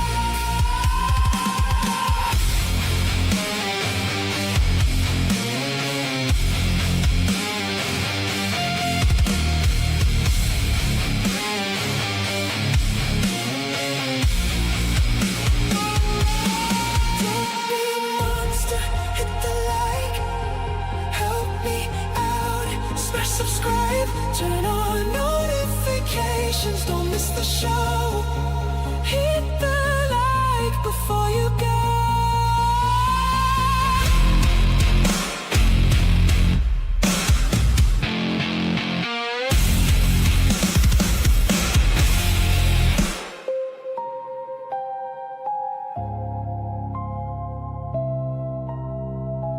Subscribe.